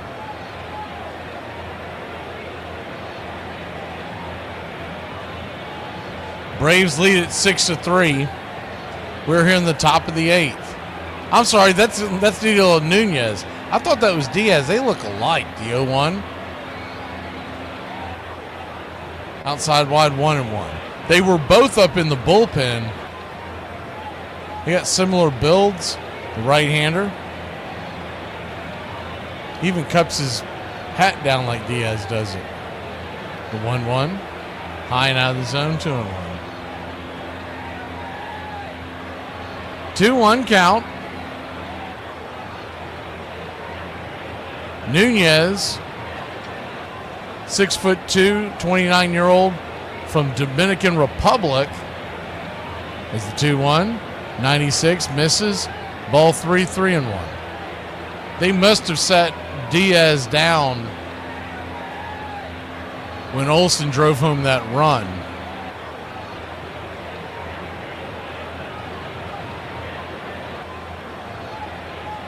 The 3-1. Swing! That ball's hammered down the left field side. That's going to get down off the wall and get down where the green grass grows. Here comes Olsen around to score, and the Braves have taken a 7-3 lead. RBI double by Matt Olsen. That ball shot off the wall. It was absolutely cooked. And it was hit so hard that the ball came off the wall so quickly, Ozuna didn't have a chance to come around to score.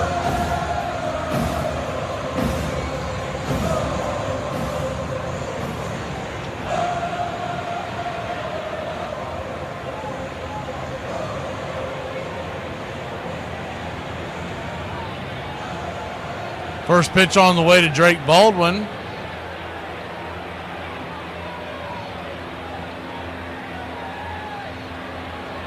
He's right outside for a ball. It's 1-0. Believe we still have you. We lost one of our connections, but I think we're still on YouTube. The 1-0, swing and a miss, 1-1. 1-1 count, righty-lefty matchup.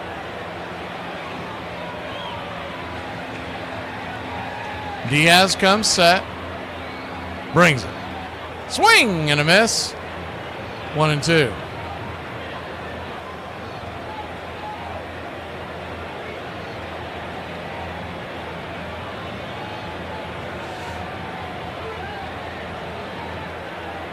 The 1-2.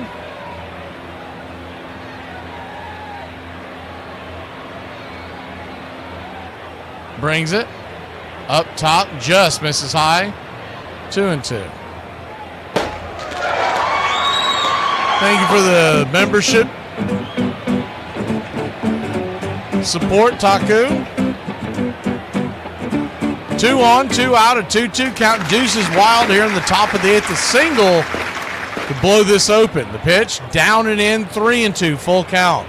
Man, could we use just a soft little single into left center field?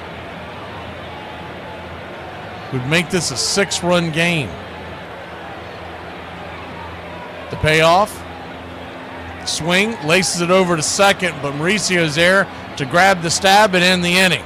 But not for your Atlanta Braves. Open it up to a 7-3 lead. We'll be back in a flash here on Braves Country.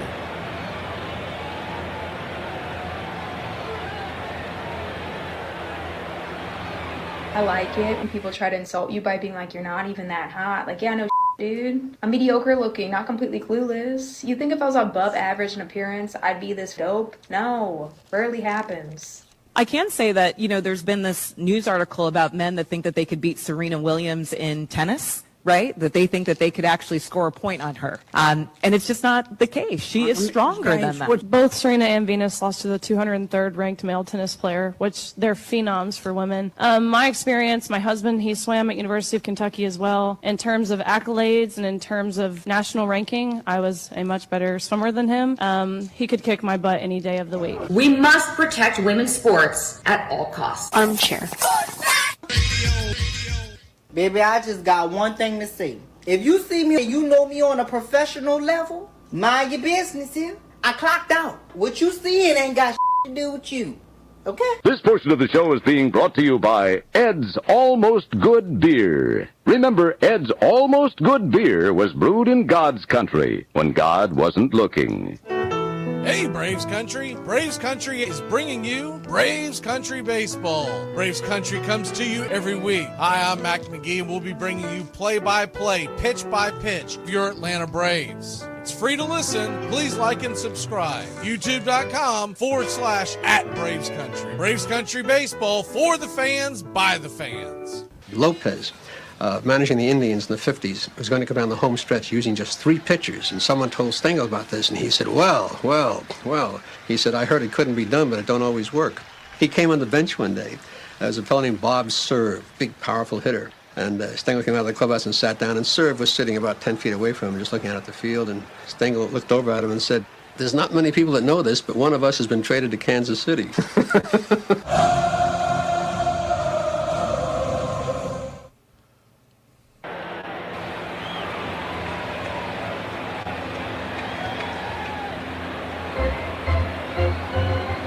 Dylan Dodd is going to come on. Now, you wonder, would that be the case if it was a 2-run lead?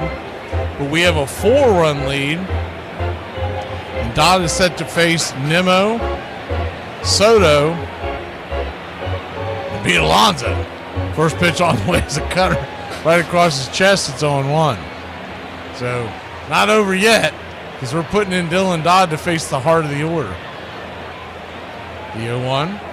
Swing, chops it over towards third. Riley's going to have a hard play. Fires it over to first. Man, oh man alive! Every once in a while, that man pulls out the pistol and guns him down at first. One away. 5-3 on the putout. Nimmo was hustling down the line. Riley had to backhand it with his glove, transfer it, and then fire a cannon down to first base because Nimmo still has wheels. They've taken him out of center field, and I think it's because he's lost a little bit on his throwing arm. But he still has wheels. They got him by about a half step. Good hustle, but even a better throw by Austin Riley. Juan Soto, your batter, first pitch. 88 cutter. It's 0-1. Dodd has the advantage. These guys have not seen him before, and no one has really seen him since he's kind of changed his repertoire being down in the minors the last couple of years. The 0-1 from Dodd. Right there, cutter, 0-2. Out there on the inner track. He's missing his spot. Both times Drake has been set up on the outside and he's hit the inside, but so far so good. The 0-2 count brings it. Cutter off the edge, 1-2.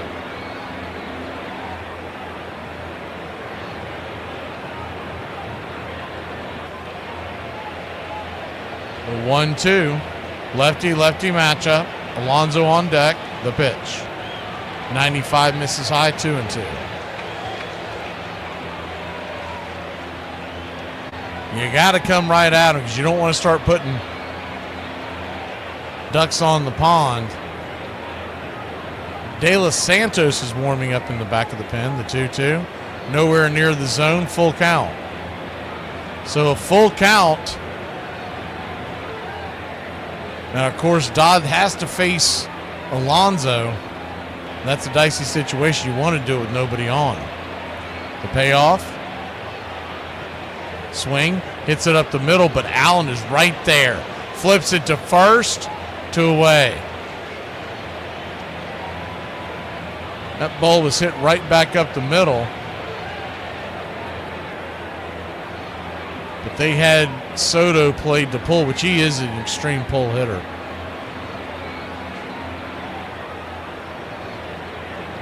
Pete Alonso now stands in.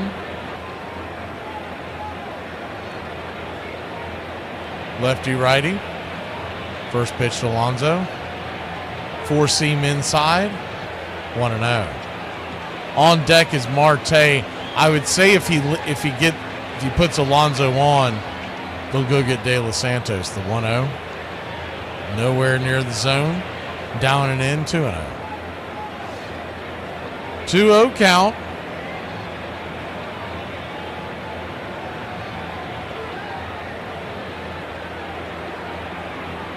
Baldwin sets up inside again. The pitch just misses the top of the zone inside. 3-0. I know they're up by 4, but you almost want to just send them down to first instead of laying a cookie in there to them. The 3-0. 92 just grabbed the top of the zone. He hasn't hit his spots his entire inning. He's gotten the 2 outs, but everywhere that Drake is set up, he's missed the spot quite a bit. The 3-1. Swing and a miss. Full count. That one was a little closer.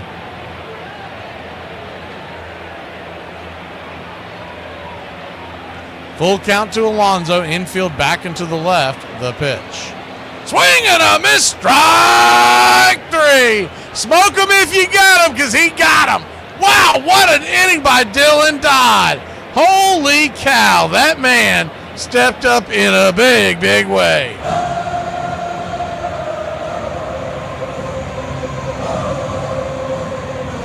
What the hell did you do? In my defense, you left me unsupervised. You're a grown-ass adult, and you left me unsupervised. Now 2 outs and no one on. The Mets are waving their outfielders in. The whole Met team waving their outfielders in. Here's Rick Camp with a game on the line. 2 outs and no one on base. Well, they could go to another pitcher, but in 18 innings, they've used just about everybody. It'll be an 0-2 pitch. And he hits it to deep left. Heat goes back. It is gone. Holy cow. Oh, my goodness. I don't believe it. I don't believe it. Rick Camp. Rick Camp. I don't believe it. Camp makes it 11-11. His first Major League homer. I'm Wilford Brimley, and I'd like to talk to you for a few minutes about diabetes. Diabetes.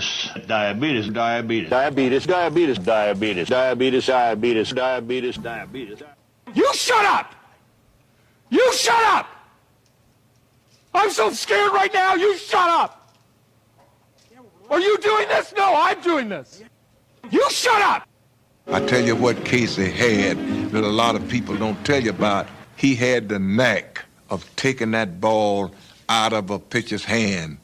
And that means a Whitey Ford. That means anybody, and giving that ball to another, because I tell you about pitchers. Pitchers will talk you out of it. You know, you go out to take that ball, oh, Skip, let me pitch to this guy. When Casey walked to the mound, you gone.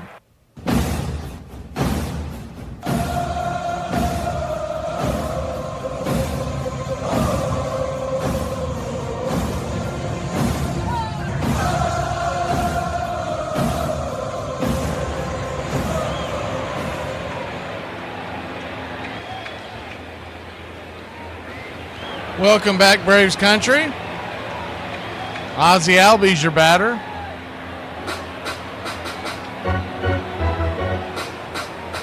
First pitch on the way is the slider, down and in, swing and a miss from Nunez to Albies. It's 0-1. Ozzie 0 for 3 with an RBI, batting .223 on the year. The 0-1 swing, chops it off his instep. 0-2. Tell you what, can we get to play the Mets a little more often? I mean, These last two series that we've had with the Mets, it reminds me more of 2023 than any bit of the baseball that we've seen in the last year and a half. You don't feel like any game's out of reach. You feel like they're going to put some hits together. It hasn't felt like that much especially this season, but quite a bit of last season as well. Last year was more due to injuries. This year it's more due to people staying healthy. The 0-2 count.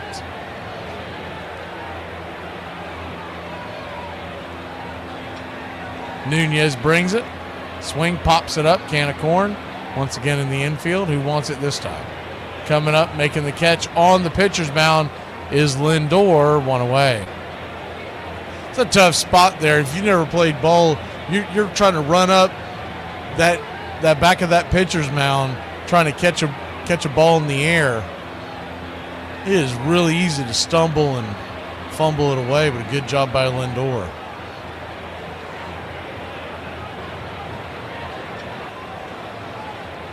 Eli White, your batter. Righty-righty matchup. The first pitch on the way to the book of Eli's. A swing and a miss. 0-1. 97-mile-an-hour fastball. Man, he's bringing it.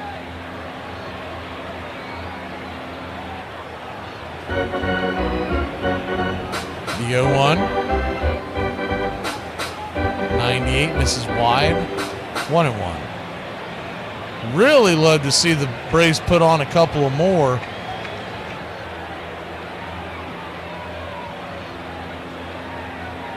They may leave Dylan Dodd out there if he gets far enough away from him.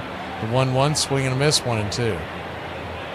If not, I'd say they're going to go to De Los Santos in the first sign of trouble. It'll either be Iglesias or Lee in all likelihood. Nunez steps off the mound. They called a pitch violation, so it'll leave it up to count at 2-2.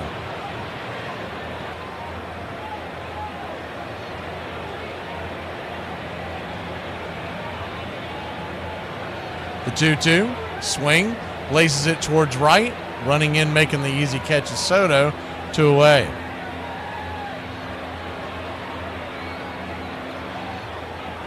Two down with Stuart Fairchild due up. Braves lead it 7-3.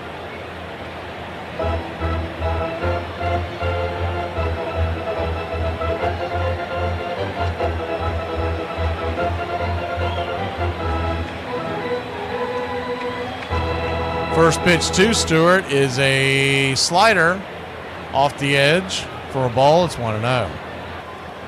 Fairchild in for Michael Harris, who was hit in the elbow pad. So maybe cautionary. Been trying to scan. I don't see him in the dugout. See, he may be getting tests right now. The 0-1, swing and a miss. It's 0-2.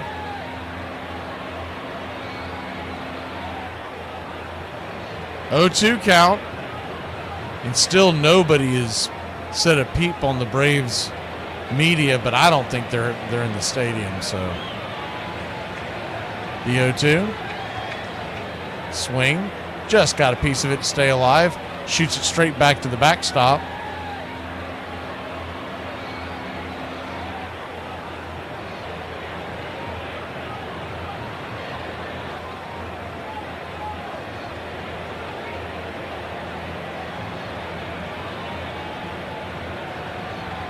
The 0-2. Swing. Chops it foul.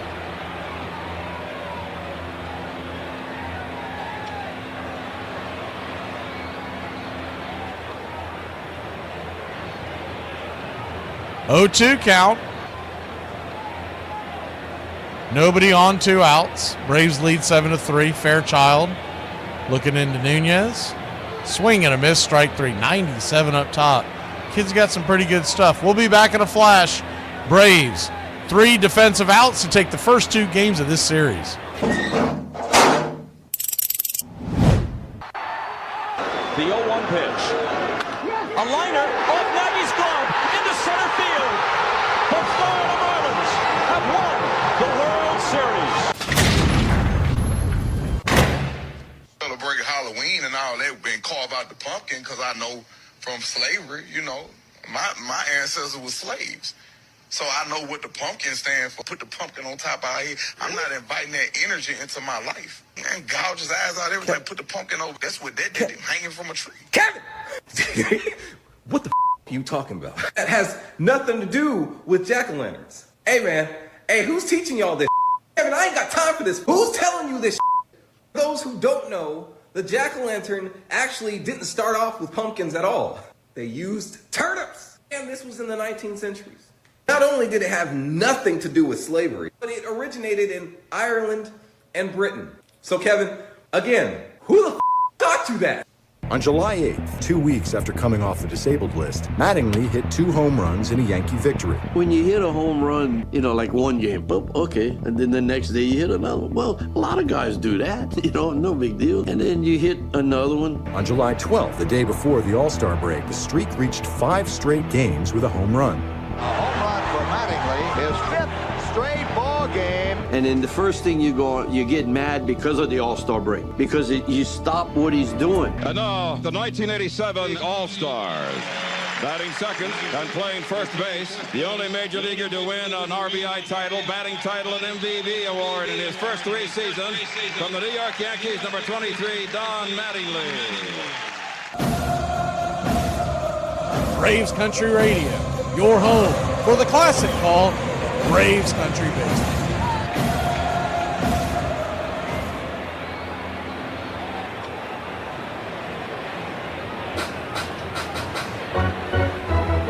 It will be Enyel De Los Santos on with his 3.73 ERA. Almost a 25% strikeout rate. He's set to face Marte, McNeil, and then Torrens, but they could go for a pinch hitter. Sanger, the backup catcher, is available. I doubt that's their move. But they do also have, as the first pitch on the way, swing, lifts it up to left field. Stewart's going to make the easy catch. 1 down. Tyrone Taylor or probably Jared Young, the left-handed bat, he would probably be the guy to come on. McNeil, your batter. 1 pitch, 1 out for De Los Santos. Set to face Jeff McNeil. McNeil 0 for 1. First pitch, 96, right there on the inner cut. It's 0-1. Jeff McNeil had a sac fly and a walk. He's 0 for 1. He does have an RBI tonight. The 0-1. Swing, sizzles it back to the backstop. Sawed it off, foul. It's 0-2. 0-2 count.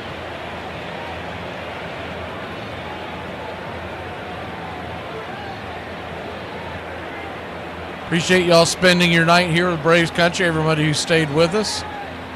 The 0-2, down and away, 1-2.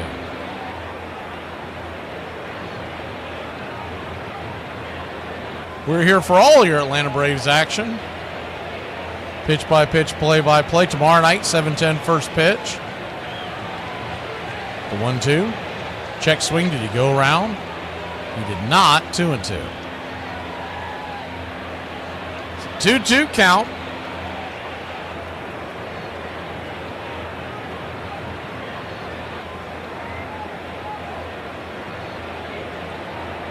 Enyel brings it. Swing. Fouls it straight back. We'll do it again.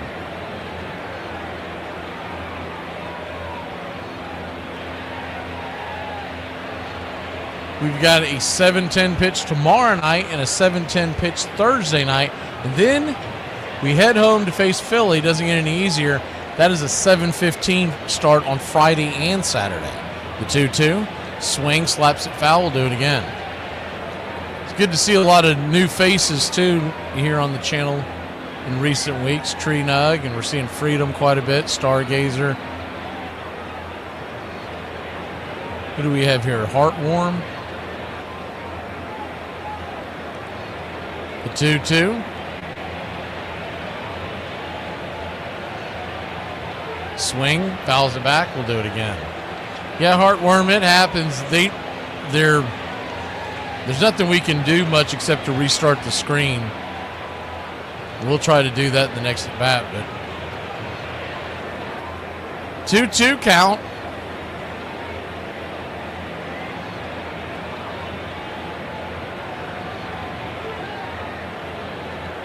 Comes set. Swing, fouls it away.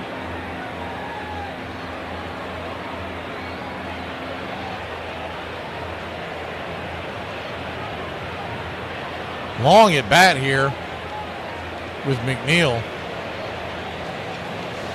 Infield is back and to the right. The 2-2. Swing, slaps it down the third base line. That's going to be a fair ball. And Alex going to be extra bases. McNeil's going to run for days. Fairchild gets the ball, fires it back into the infield, and it's a one-out double for the Metropolitans. So we're not through the woods yet.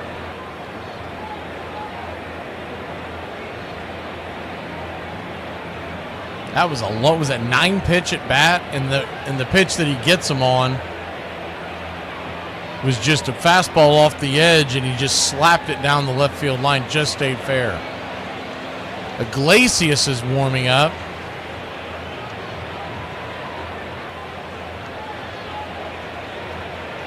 So he'll be asked to close the game, and if they don't get, so Young's coming to the plate. It is the left-hander Young, like I had thought they may go. And then Beatty, and then Mauricio. If they get back to the top of the order and Iglesias is on the mound, this could get really sticky. First pitch on the way to Young. 89, right there on the knees. It's 0-1.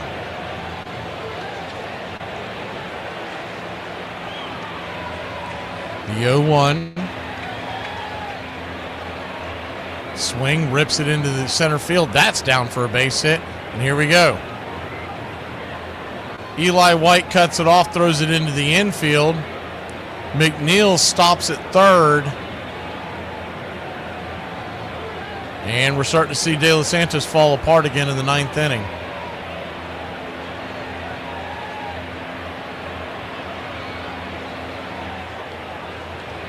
Thought it was a bit of an odd choice to go with him. And Snickers finally coming out there. But once again, he waits until it starts unraveling. And now Iglesias is coming on. And this is far from over, y'all. Don't go anywhere. Braves lead it by 4. But the tying run is on deck with only one out.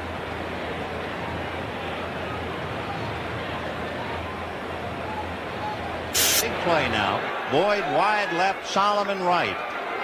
O.J. moving out in a split with Bob Farrell.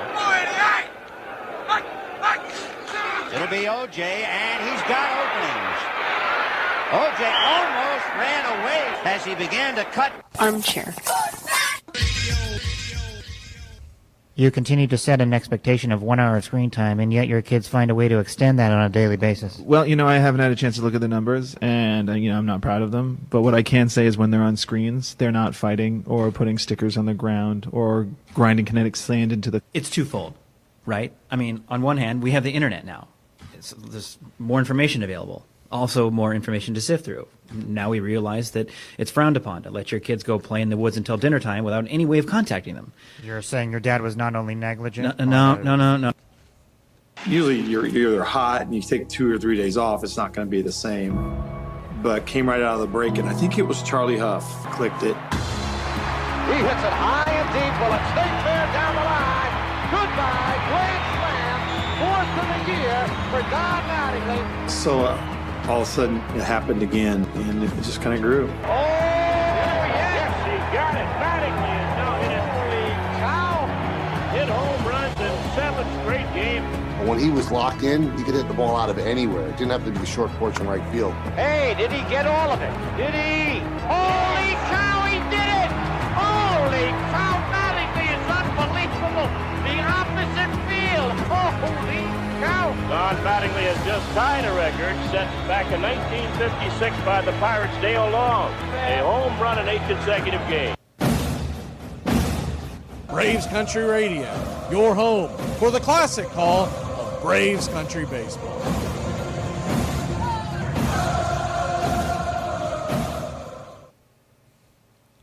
Welcome back. McNeil takes the first pitch from Iglesias. Well out of the zone. Changeup, well off the plate. It's 1-0. Runners on the corners, 1 out. The 1-0. Another changeup misses. This time, down and in. Ball 2, 2-0. 2-0 count.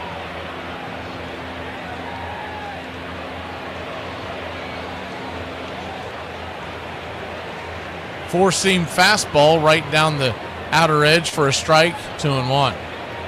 On deck is Mauricio, so unless he goes down in order here, he will have to face the top of the order. Lindor. 2-1. Misses well inside, ball 3, 3-1. So a 3-1 count. In danger of walking the tying run to the plate.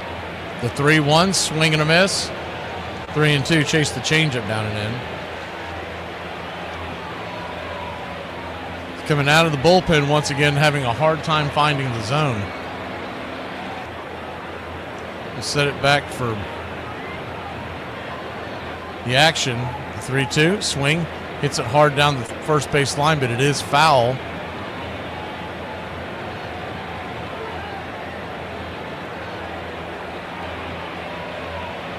Phillies trail the Houston Astros 1-0. They're going into the 9th inning. Payoff. Caught looking strike 3. Got him. 2 away.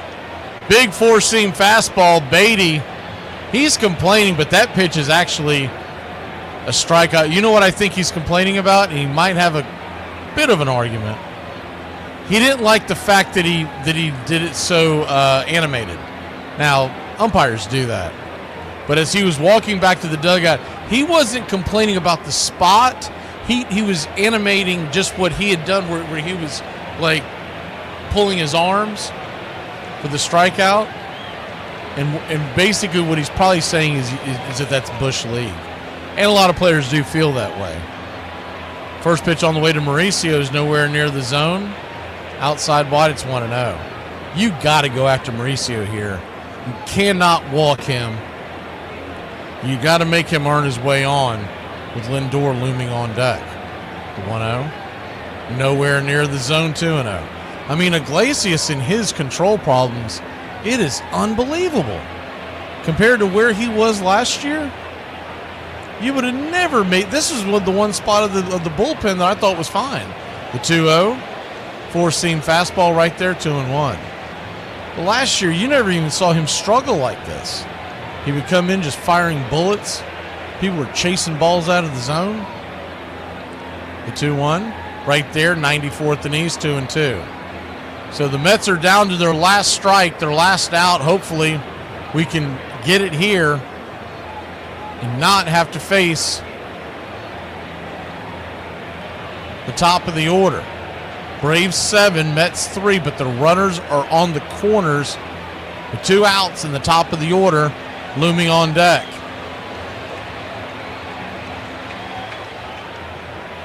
The 2-2, swing, that ball's lifted high and deep down the right field line. That's going to get up against the wall. Acuna's got it, fires it into the infield, and Olsen holds it up. It looks like they held up the runners, but it is a 7-4 game. And now, Francisco Lindor is coming to the plate. That ball was roped down the line by the worst batter on the team. Good Lord, that pitch got all of the zone. It was his changeup. It was a hanging changeup, and it might as well have been on a tee.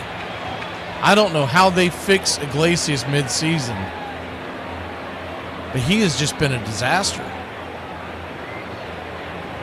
And now you're asking him to try to. They haven't shown anything in the bullpen yet as the first pitch in the dirt. Good block by Drake Baldwin. Good Lord, it's 1-0.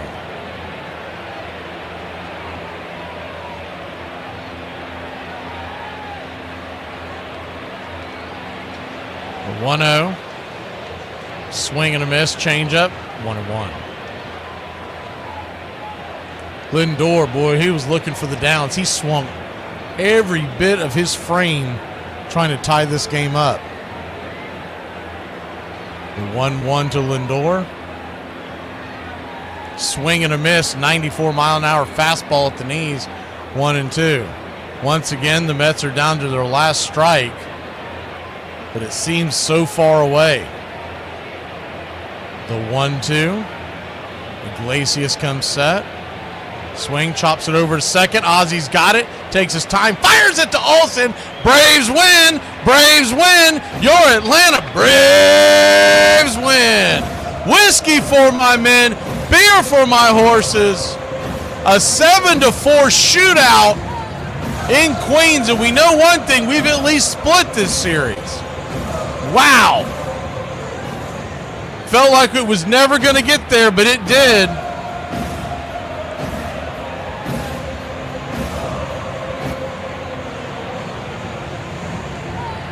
Braves win it 7-4. 7 runs, 8 hits, no errors. 4 runs, 5 hits, no errors for the Mets. Spencer Strider will improve to 3-5. Castillo takes the loss for the Mets. He's 0-2. And Iglesias gets his 9th save of the year.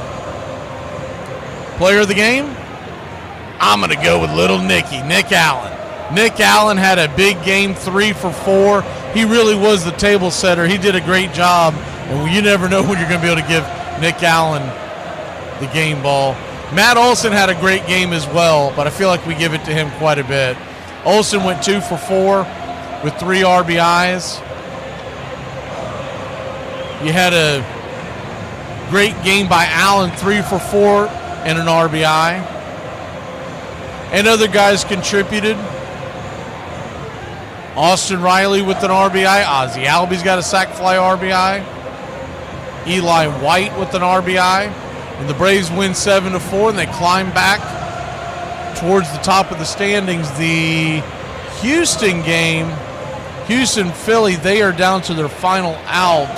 Josh Hader is trying to close it out for the Astros. So if both of these teams lose, we gain just a little more ground. Still a long way to go.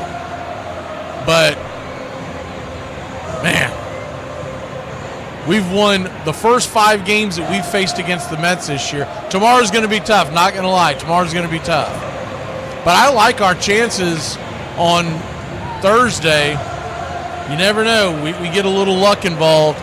You never know what could happen tomorrow. We'll see you tomorrow, 7:10 first pitch. Go celebrate, Braves country. Big time W in Gotham.